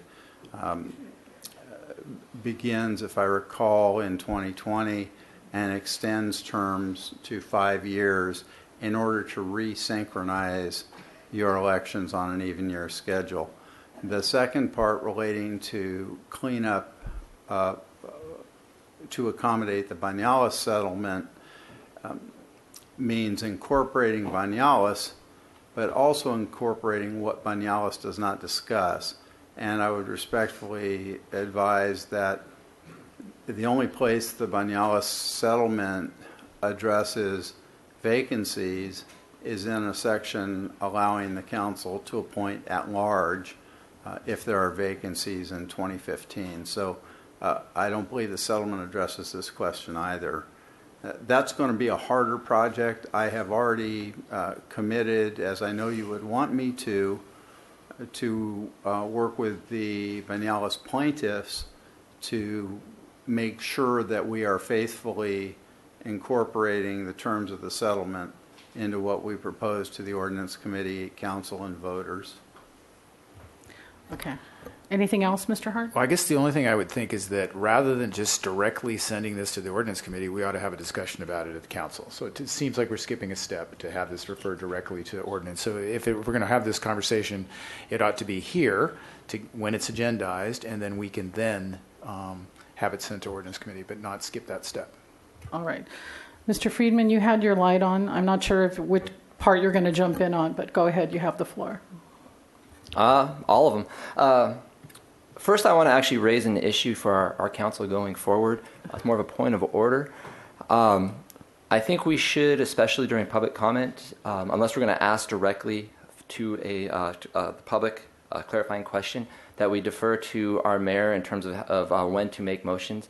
It'll be easier for all of us, and it will be easier on the public. So I just want to raise that issue for going forward. I want to leave the running of the meeting and when we make motions to our mayor. Thank you.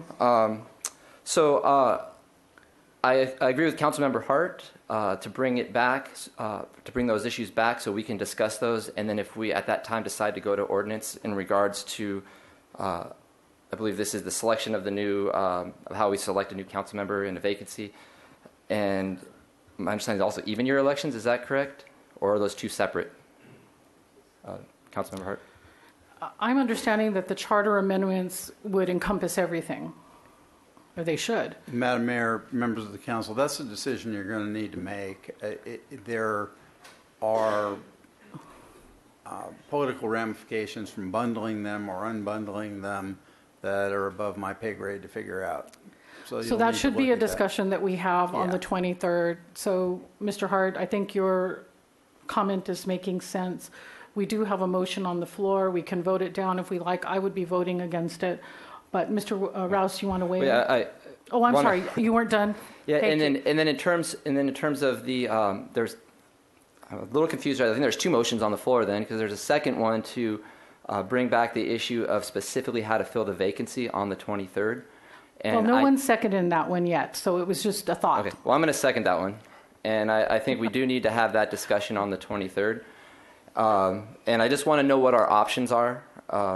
In terms of whether or not we can have a June election, what the cost is, whether or not we can do an interim appointment, and anything else that has come up in regards to those, so we can make a fully informed decision whether we appoint or whether we decide to go with an election. So I would like to, and I also appreciate the public that spoke today, and I think they deserve to be able to have that on the agenda to discuss that. Thank you.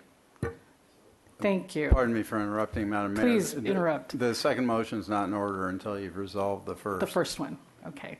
But we know it's hanging out there, so good. Mr. Rouse, your turn. Well, now that we're thoroughly confused, I want to go back to the original motion because I believe, Mr. Dominguez, you had a timing element within that motion, did you not? You did not. So it is a discussion that needs to be had. I just don't want to confuse the issues in front of us by trying to cram it all into one or two meetings. And I agree with Mr. Hart that rather than send this directly to ordinance, it should go to the council for the council to discuss and direct ordinance committee with instructions on what they'd like to get out of it. So, and I don't know if that complies with your motion or not, because did you not want to go right to an ordinance committee with it? So, all right.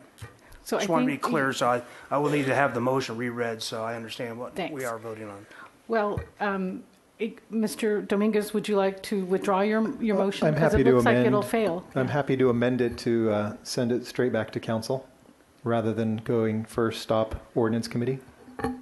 If my seconder so agrees. Agreed.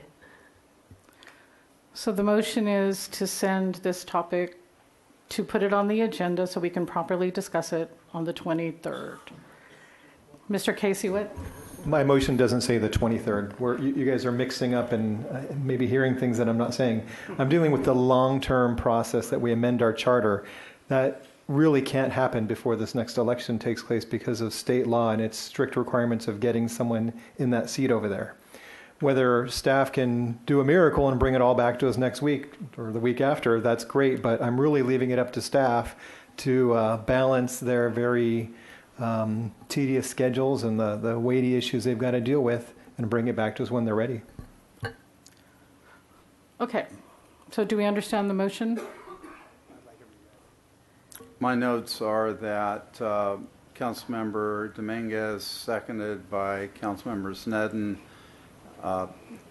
bring back to the City Council the charter amendments that the Council has discussed, and those relate to even-year elections and incorporating the Banyalas settlement into the city charter. At a future date. Correct. Okay. Any other discussion on that particular motion? You ready to vote? All in favor? Aye. Opposed? Abstentions? Okay, that passed. Very good. We will go to the consent calendar now. Madam Mayor, I'm sorry. I wasn't sure if there was going to be a second motion that people wanted to. I have two lights on. So, Mr. Friedman, did you have another motion? We do have the second motion on whether or not on the 23rd to hear an item on our options to either appoint or go forward with a special election for the vacancy in the 3rd District, and I would like to have that on the agenda. Okay. I'll make a motion to put that on the agenda. Thank you. Is there a second? Madam Mayor, Councilmember Sneddon made that motion, so if Councilmember Friedman wants to second it, that's second. Okay, very good. Any further discussion on that motion? All in favor? Aye. Opposed? Mr. Dominguez? So are you asking to change the election process on the 23rd, or you just want to hear from staff what other options are? I'm asking for the opportunity to discuss it as a new council, the option between a special election or an appointment process, for it to be agendized so we can discuss it. So, Madam Mayor, the only concerns I have is that's the date that we plan on interviewing people, which is kind of the penultimate stage of that process. So I'm not sure what kind of signaling that sends to applicants who would want to invest some time and energy into not only turning in an application, which is due next Tuesday, so before this discussion takes place. So I see some logistical and quality of life issues for folks out there. I think it's the next earliest time that we would have a discussion about it. And we can't have that today. I'm worried we're having too much discussion already. So the motion was made by Councilmember Sneddon and seconded by Mr. Friedman. And some of us said yes. Did you say no, Mr. Dominguez? Is that what I heard? I would say no. Okay. And Mr. Rouse, did you? And so 2 noes and 4 yeses. Is that what you have, Ms. Clerk? Ms. Sneddon? Just in answer to quality of life and people putting in efforts for applications, having just gone through an election process, there are multiple questionnaires and applications throughout that process. And I think that it's an excellent exercise to fill out the application in the first place, either in preparation for running or for applying for the office. And since it is the first opportunity that we have, I feel okay with that. Thank you. Well, the motion passed 4-2, so we're good on that. Anything else on that matter?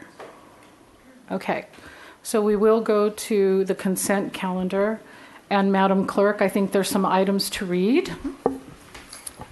Item 11, adoption of ordinance to authorize land exchange agreement with Santa Barbara Unified School District. Recommendation the council adopt by reading of title only an ordinance of the council of the city of Santa Barbara approving and authorizing the city administrator to execute a land exchange agreement with Santa Barbara Unified School District to accept land at Fire Station Number 5 and dispose of unused land at the East Side Library property. Item 12, adoption of ordinance for Second Amendment to amended restated lease 12,037.4 with Signature Flight Support Corporation.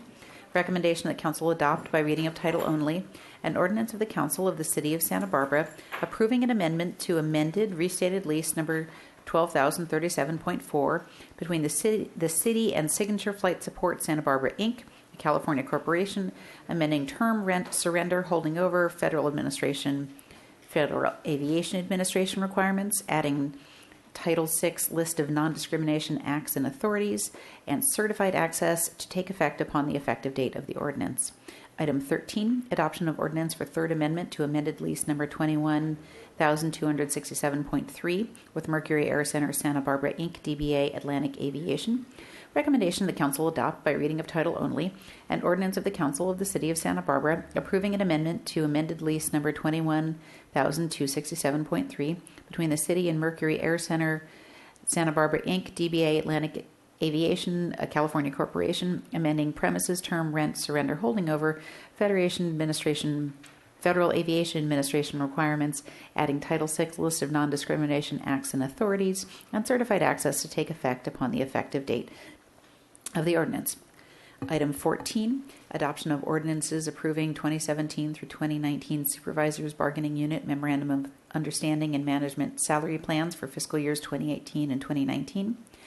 Recommendation the council A, adopt by reading of title only an ordinance of the council of the city of Santa Barbara adopting the 2017 through 2019 Supervisors Memorandum of Understanding, and B, adopt by reading of title only an ordinance of the council of the city of Santa Barbara approving the salary plans for unrepresented managers and professional attorneys for fiscal year 2018 and fiscal year 2019, providing a 1% salary increase in July 2017 and 1% salary increase in July 2018 for all managers, including executive management and the city administrator, special salary adjustments effective 2017 to address compaction and alignment issues for certain non-executive classifications, and special salary adjustments effective January 2018 to address labor market inequities for certain management classifications, including the following executive management classifications: 3.5% Assistant City Administrator, 1.8% Public Works Director, 1% Community Development Director,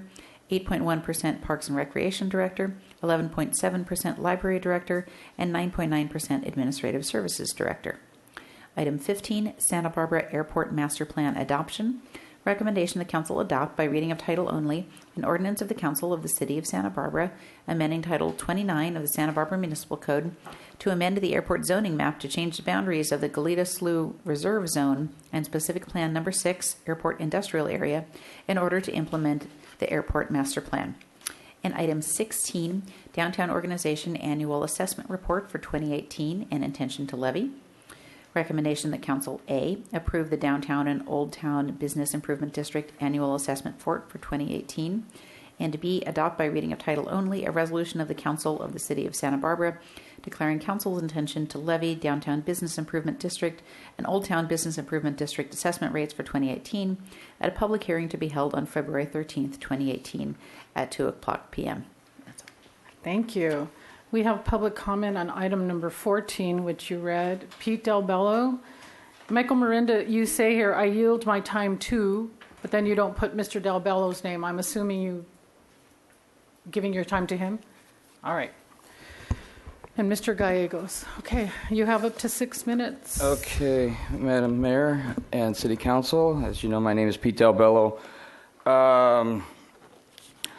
I don't know. I guess this was discussed. I was hoping something like this, as a son of former city employees, would have been more.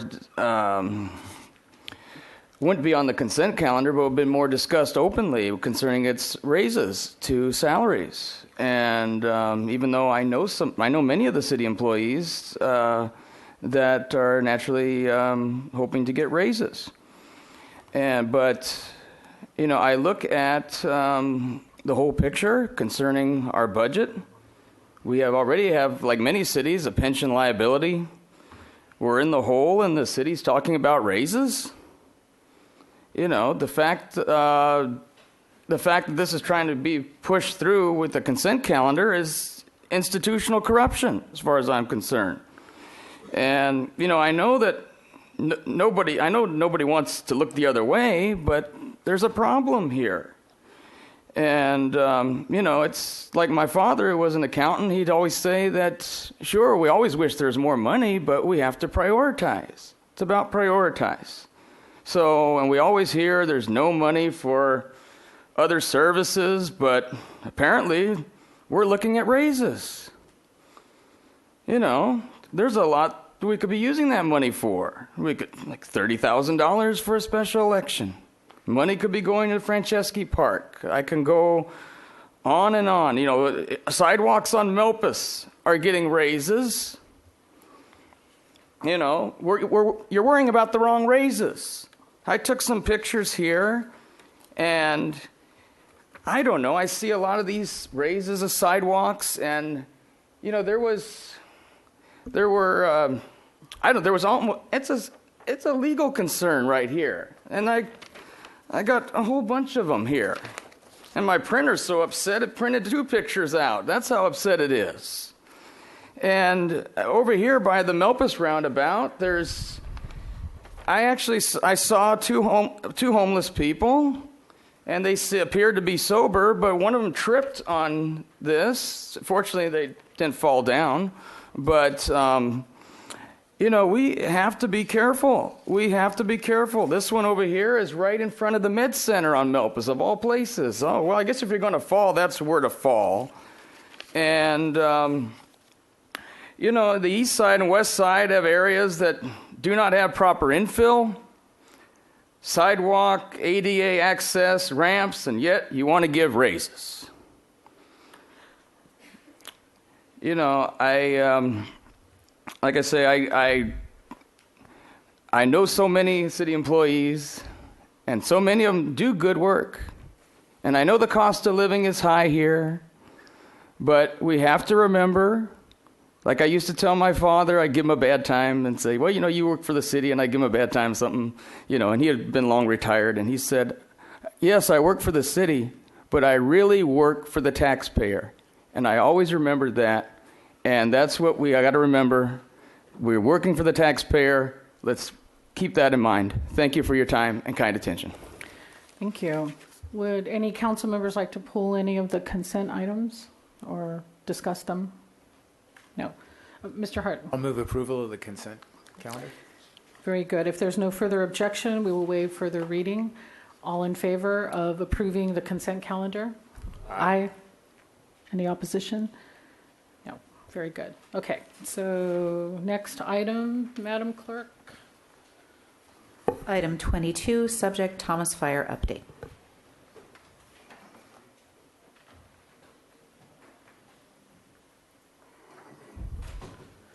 Chief McElroy, thank you for being here. Yes.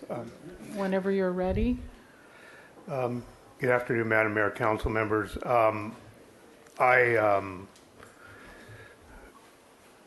Due to the events starting for this morning, I'm going to forego the detailed look at the Thomas Fire and talk about things that have happened in really what we consider the next phase of the fire, which was the flood due to the rainfall in the fire areas that occurred today.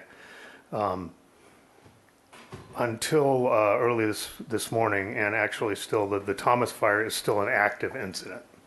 So Thomas Fire was never completely contained, and we had resources on it.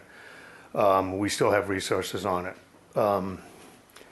And it continues to creep above towards 290,000 acre range, and burned area repair continues to be done on that fire.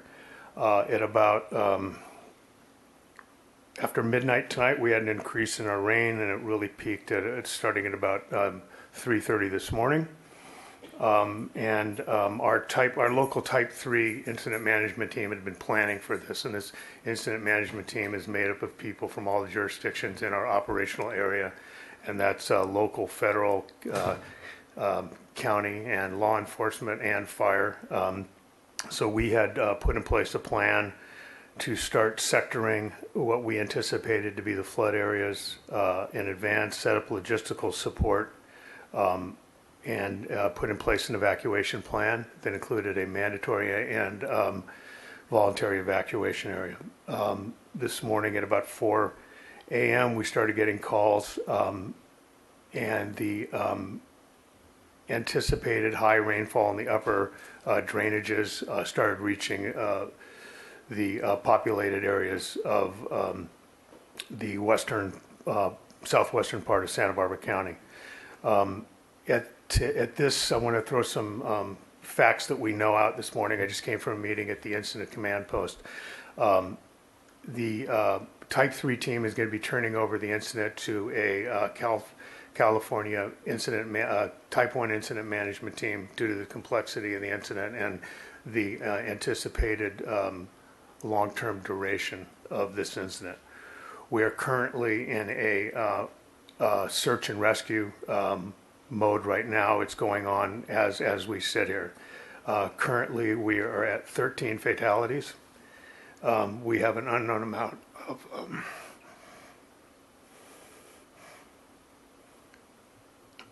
of missing people. We have 35 search teams, 6 recovery teams, 200 search and rescue people, as well as public works, and over 500 total emergency responders. This morning we did 50 helicopter hoist rescues in the early morning hours, and we had several individual contact rescues throughout the occupied area. The number of that is not, we don't have a firm number on that yet. Information is still coming in. The narrative of this is just being established, and it's going to take quite a while for us to get all the stories and the record of what happened today. We are airlifting out several hundred people tonight out of Romero Canyon area. There's no way to get out, so we're as of mid-afternoon, and I anticipate we will have some night flying helicopters tonight, but we're looking at probably 500 people coming out of Romero Canyon tonight. Tonight and overnight and into tomorrow, we are planning to continue search and rescue, and the recovery process for this incident will be ongoing. We're trying to determine how this, from just a organizational and agency perspective, if this is an extension of the Thomas Fire or we're starting an entirely new incident. Regardless of this, regardless of jurisdiction, to anyone who considers Santa Barbara their home, this is a real tragedy. And I think our approach has always been that none of us can get through this together. So we're part of a collaborative approach, and this collaborative approach is now going to be far from regional. It's going to be statewide and national, a lot like we saw during the Thomas Fire. But while the impact isn't right now directly to the city of Santa Barbara, this is a Santa Barbara tragedy, and we will work our way through it. And at a future date, I'll come and give you a more complete update on both the fire and what we're experiencing right now. But I am open for any questions. Thank you, Chief. Any questions?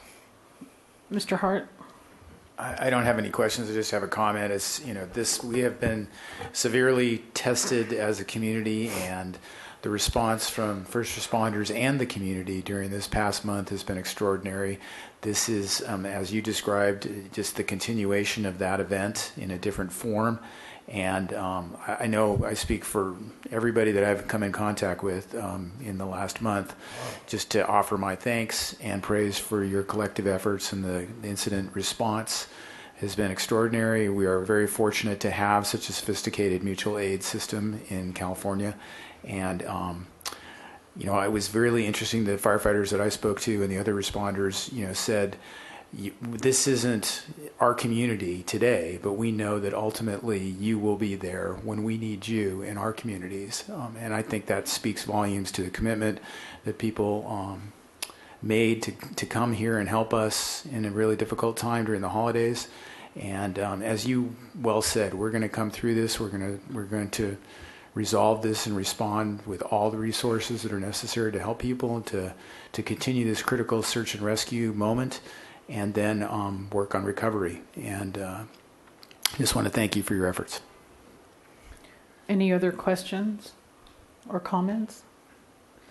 We do have a public comment speaker, Mr. Del Bello, and Mr. Miranda's giving you his 2 minutes. So you have 4 minutes, sir. Madam Mayor and City Council, my name is Pete Del Bello. I want to thank the Chief and the Fire Department for their excellent work. As I mentioned, I live in District 4, and I was going to put up a sign to thank the firefighters, and actually one of my neighbors beat me to it, so I wanted to bring it. It says, "Thank you, firefighters. We love you."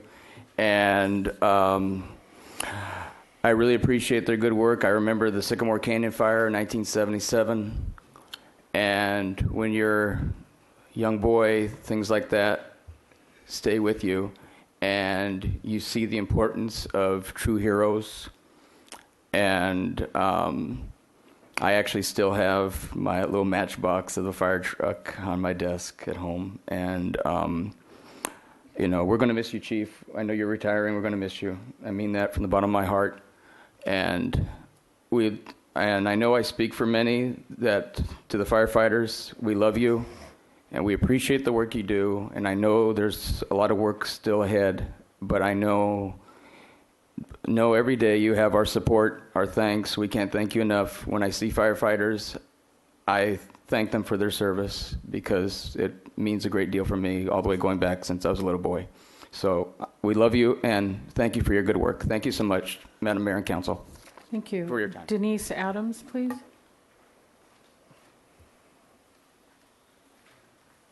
As you know, I do not live in any of your districts. I do live in Montecito, and then, as I said earlier, I've been in 3 fires in 9 years, so we certainly appreciate the fire department. But I feel obligated just to comment on behalf of my neighbors that I hope the new city council will work like the former city council, because I'm fortunate that Alon Barker passed due to the efforts of Chief McElroy and Chief Hicks. Everything's working like clockwork. Our creeks were cleared, the trees were trimmed, and so I remind you, when people speak to you, there's a policy disaster over here and a natural disaster, and sometimes because of policy decisions, natural disasters get exasperated. And again, I want to underscore and thank you for your leadership, which I went on January 3rd to the Montecito Planning Association, and they take no responsibility, and there was no leadership from the Montecito Planning Commission.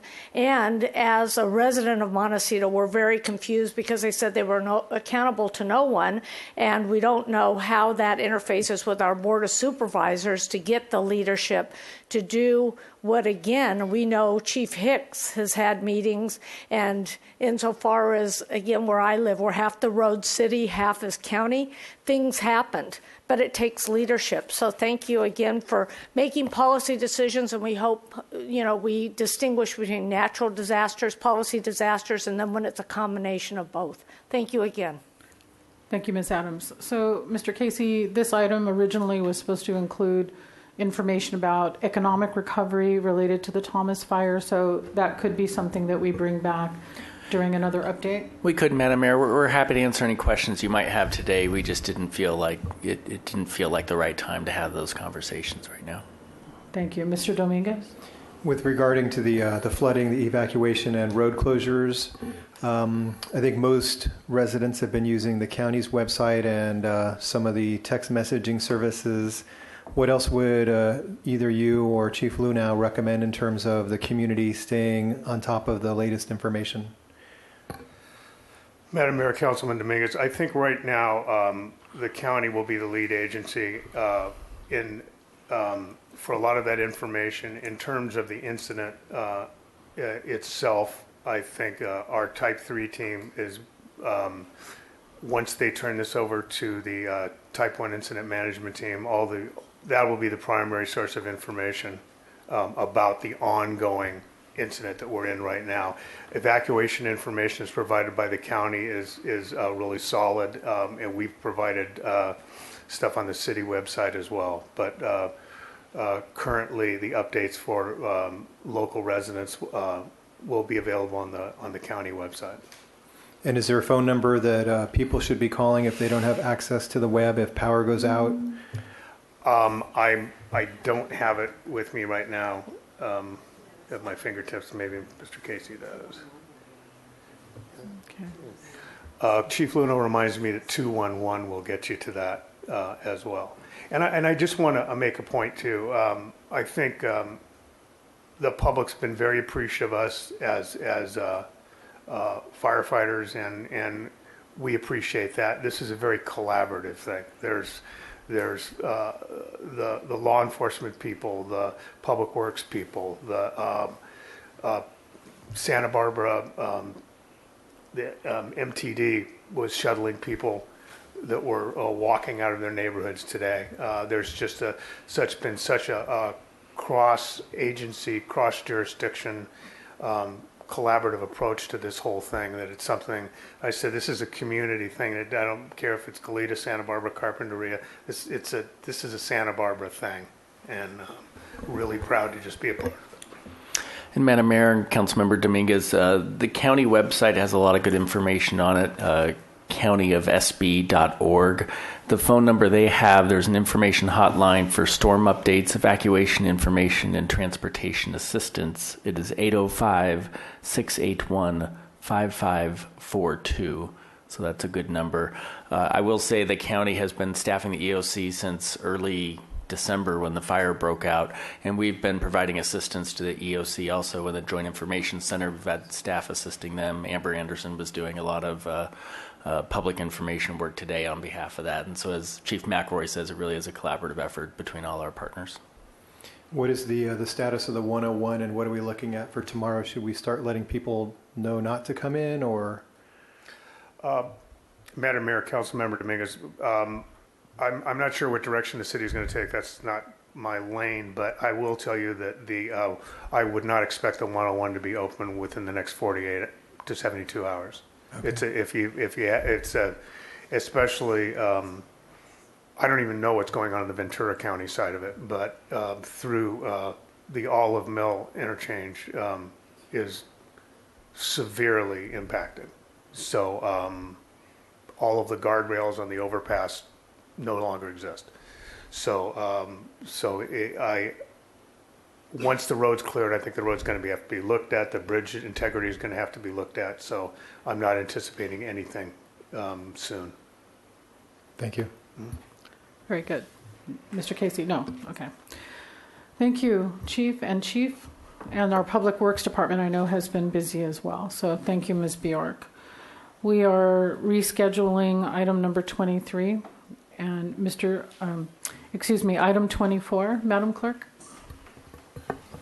Item 24, appointment of Mayor Pro Tempore, Ordinance Committee, Finance Committee, appointment of board members to APCD, CCRB, CCWA, COMB, CBCAG, and Council Liaison to Board of Water Commissioners. Okay, very good. So we have new people on the council, and we need to do a little bit of musical chairs on our assignments. And Mr. Hart. I'd make a motion to appoint Councilmember Rouse as Mayor Pro Tem. Thank you. So that's a Dominguez second. Any discussion on that from the council? All in favor? Aye. That looked unanimous. Are you ready for that? Okay, very good. So that also means that you cannot be the chair of the Ordinance Committee, right? That's our charter, Mr. Casey. So I'm not sure it's charter, but it's been protocol. Very good. So I'm a member of the Ordinance Committee now, and I will stay on it because we don't have the seventh person. And it makes sense for me to stay there and keep the seat warm. And I understand there's some interest in serving on the Ordinance Committee. Councilmember Snedden? Yes, I'm interested in serving on ordinance. Do I nominate myself? No. No, okay. Would you like to nominate her? Well, I had my light on. I wanted to ask, I'm interested in a different post, but if I don't succeed in that venture, I would like to maybe consider switching to ordinance. Because you're on the Finance Committee. Correct. So the post I'm interested in would be the SB-CAG representative. So I would like to know if we could discuss that one first, and then if I don't succeed, then... Well, the SB-CAG appointment is a separate issue. Right. So there's 7 of us, and 3 council members serve on the ordinance, 3 on the Finance Committee, and then the mayor is a a floater or a alternate. So let's basically finish. asking you permission if we could do this one out of order, because depending on that would influence. But it doesn't matter. It's not pertinent to the ordinance and finance realm. It just is in terms of, I would, if I switch to ordinance, it's because I think it would require more time and commitment, and I wouldn't want to do that based on potentially what happens in SBCAG. Okay. Our protocol has been for the mayor to serve as the SBCAG and the APCD representative. Isn't that right, Mr. Casey? Yes, traditionally it has been. It's not required, but that has been the protocol. And that would be my wish, is to serve as the SBCAG and the APCD representative from the city council in Santa Barbara. Can I make a pitch? Sure, make your pitch.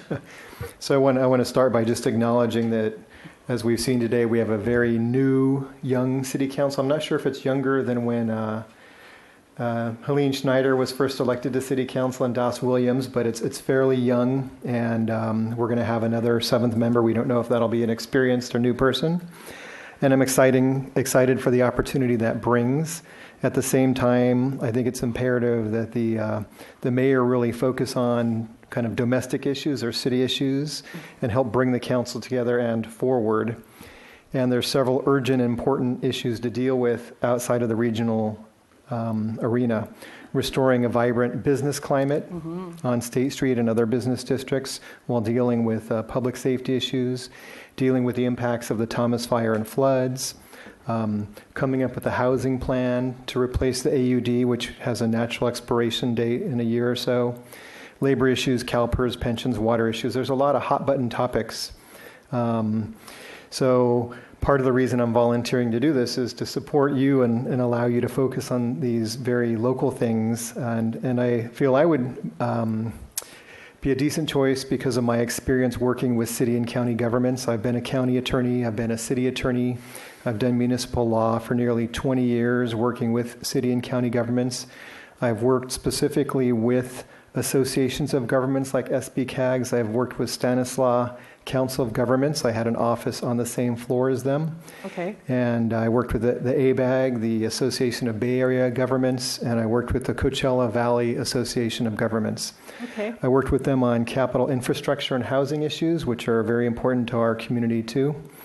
And in terms of regionalism, that's an issue that I campaign on and I've been working on. I was recently elected by unanimous vote of the Channel Cities council members and mayors to be their second vice president.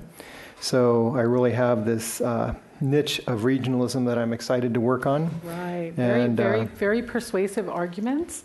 I have to insist on taking that role. I have a lot of regional experience myself, locally in gang prevention, affordable housing, and it really is the role of the mayor. Would you consider being the alternate to SBCAG and APCD? I thought Councilmember Friedman had an interest in that, so there was a little competition there. Councilmember Hart obviously cannot serve in that capacity. Mr. Rouse, you weren't interested in being the alternate to the SBCAG APCD? Okay.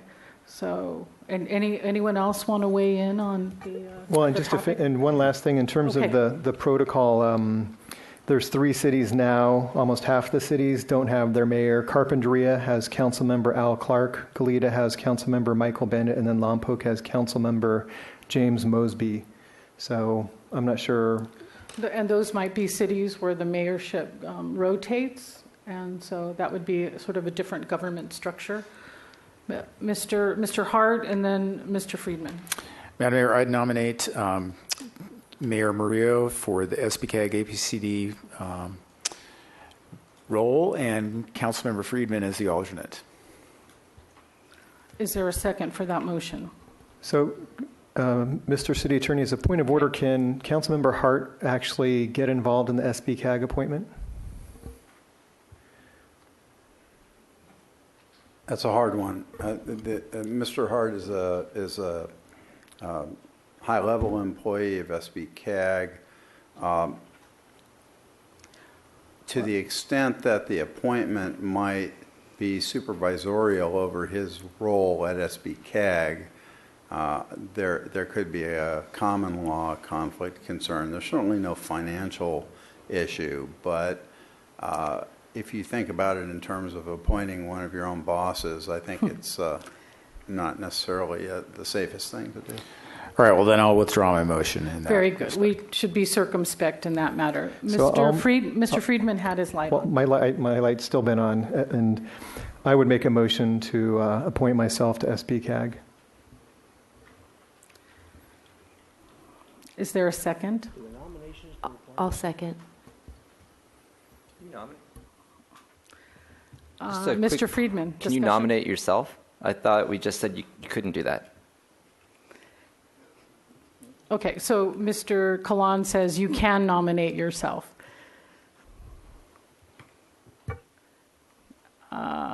Any other discussion? Mr. Friedman. This is for the nomination for SB CAG. Oh, I'd like to have a discussion on that. I would like to nominate Councilmember Murillo to SB CAG. This is a meeting where we've been having two motions on the floor. Yeah, I don't know how to Over. do that. He made the motion before we had a discussion, so I feel We like, need to have one motion on the floor at a time, right? But I feel a motion was made before I had a chance to discuss. So You can make what's called a substitute motion, and the effect of a substitute motion is to alter 180 degrees the previous motion. In the context of appointments, the council's never allowed substitute motions. They've put all the names that are nominated up at the same time, and the first to reach a majority has been appointed. So I'd be cautious about using a substitute motion, but normally that's what you would do, Councilmember Friedman, if you wanted to go a different direction than the motion on the floor. yeah. Thank you for clarifying. That was I've seen this before, and I was a little confused on that. It was just a motion specifically, but I would also like to nominate our Mayor Murillo to SB-CAG. Okay. Mr. Rouse. Just a point of order. Does a nomination require a second? I mean, we put it in the form of a motion, but a nomination is a nomination. Madam Mayor and council members, generally in your appointment process, you don't have seconds. You just have nominations, and then you take a roll call vote, as Mr. Kalan said, until you got to a majority. Okay, so there's two of us nominated, and the clerk will take a roll call, and whoever gets to 4. Okay. Second question, point of order, please, Madam Mayor, if I would. What about the alternate? Is that part of this process as well? No, the motion is just for the primary representative to SB-CAG and APCD right now. Okay, it's to both. They go together because the meetings happen together usually, and so they happen on the same day. Yeah. And Madam Mayor, if Mr. Hart does intend to recuse himself, it'll be the first council member to 3. First council member to 3. Will you be recusing yourself? I guess I will be recusing myself on the SPCAG vote, but if we separated the items, I could vote on APCD. Okay. So, Mr. Kalan, you recommend that he recuse himself on this one, on the SB-CAG vote?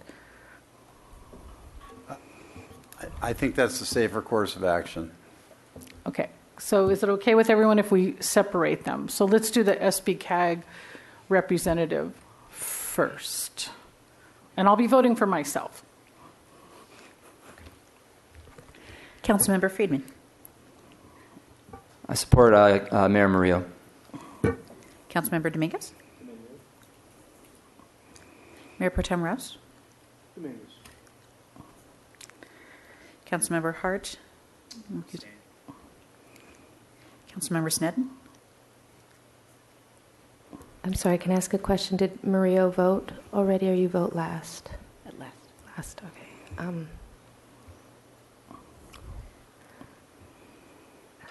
Dominguez.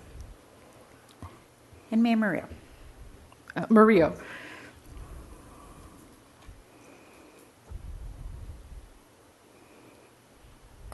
Councilmember Dominguez. Very good. Okay. So the APCD representative. Are we ready for that one?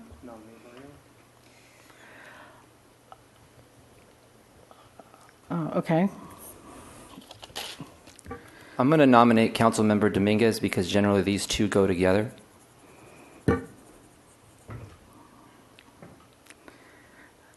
I think they go together. Ready for vote? Yeah. Okay. Councilmember Frieden? Dominguez.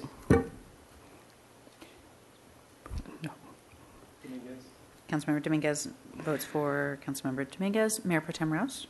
Maria. Councilmember Hart? Maria. Councilmember Sin? And Mayor Murillo. You know what? I'm going to change my mind and say Murillo. Actually, hold on. I didn't know. Go ahead. Then I would change mine also. Me too. Yes. Yeah, I didn't think she was nominated in this one. I didn't. I'm sorry. I was confused. I actually was confused on that. I didn't realize she was nominated. I thought we didn't have anybody nominated. That's my mistake. So I would actually like to change my vote in support. Councilmember, I didn't think anybody was nominated the first time. So. Mr. Kalan, can we be changing our votes at this time? Yes, Madam Mayor. Okay. So then I'm the APCD representative. Correct. Okay.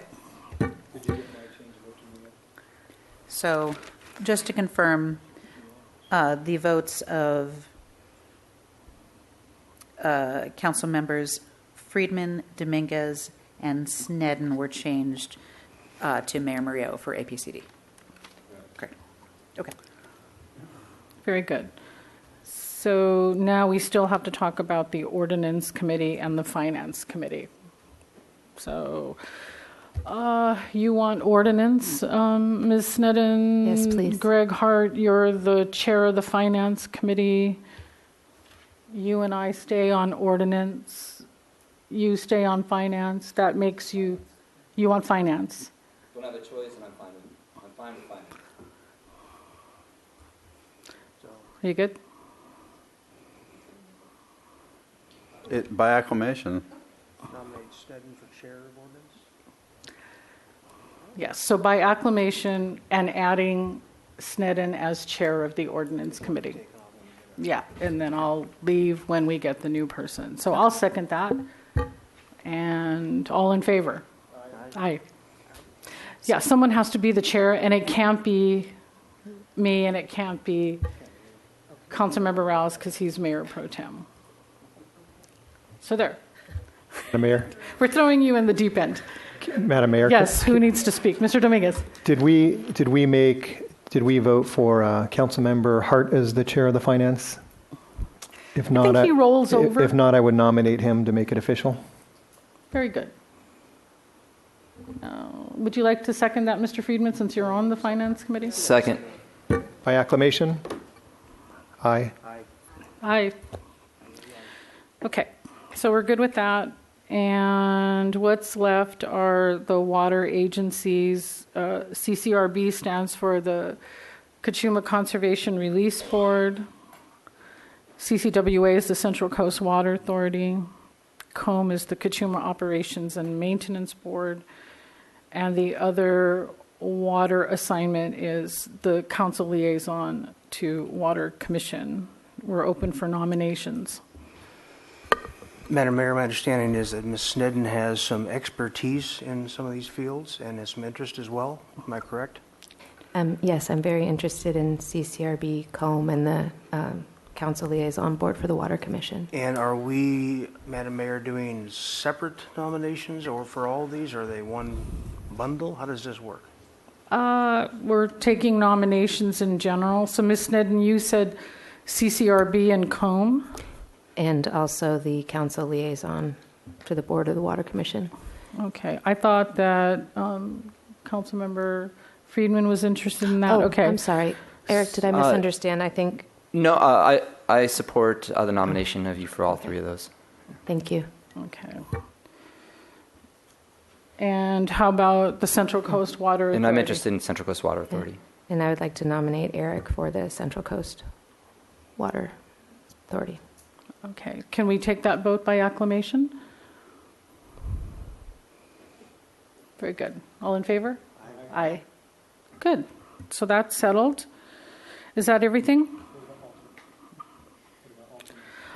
Get this right here. I would alternates. suggest that Friedman and Snedden be alternates to each other on those water agencies so that we, good? Yeah, I agree to that. Yeah. And that's a good do we need alternates for SBCAG and APCD?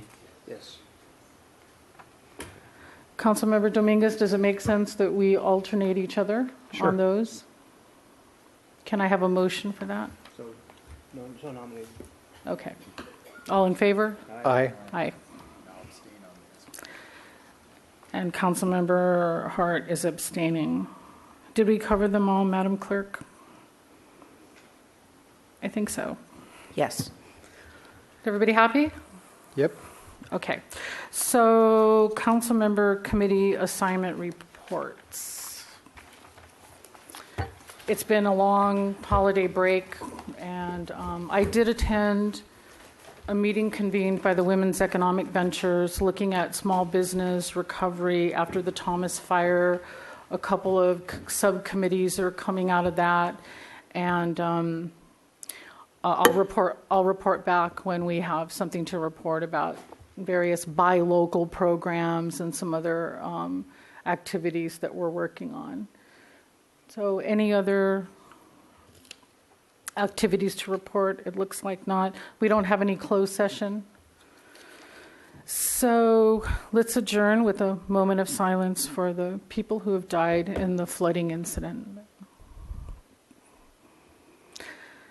And we're adjourned until January 23rd. This meeting is adjourned.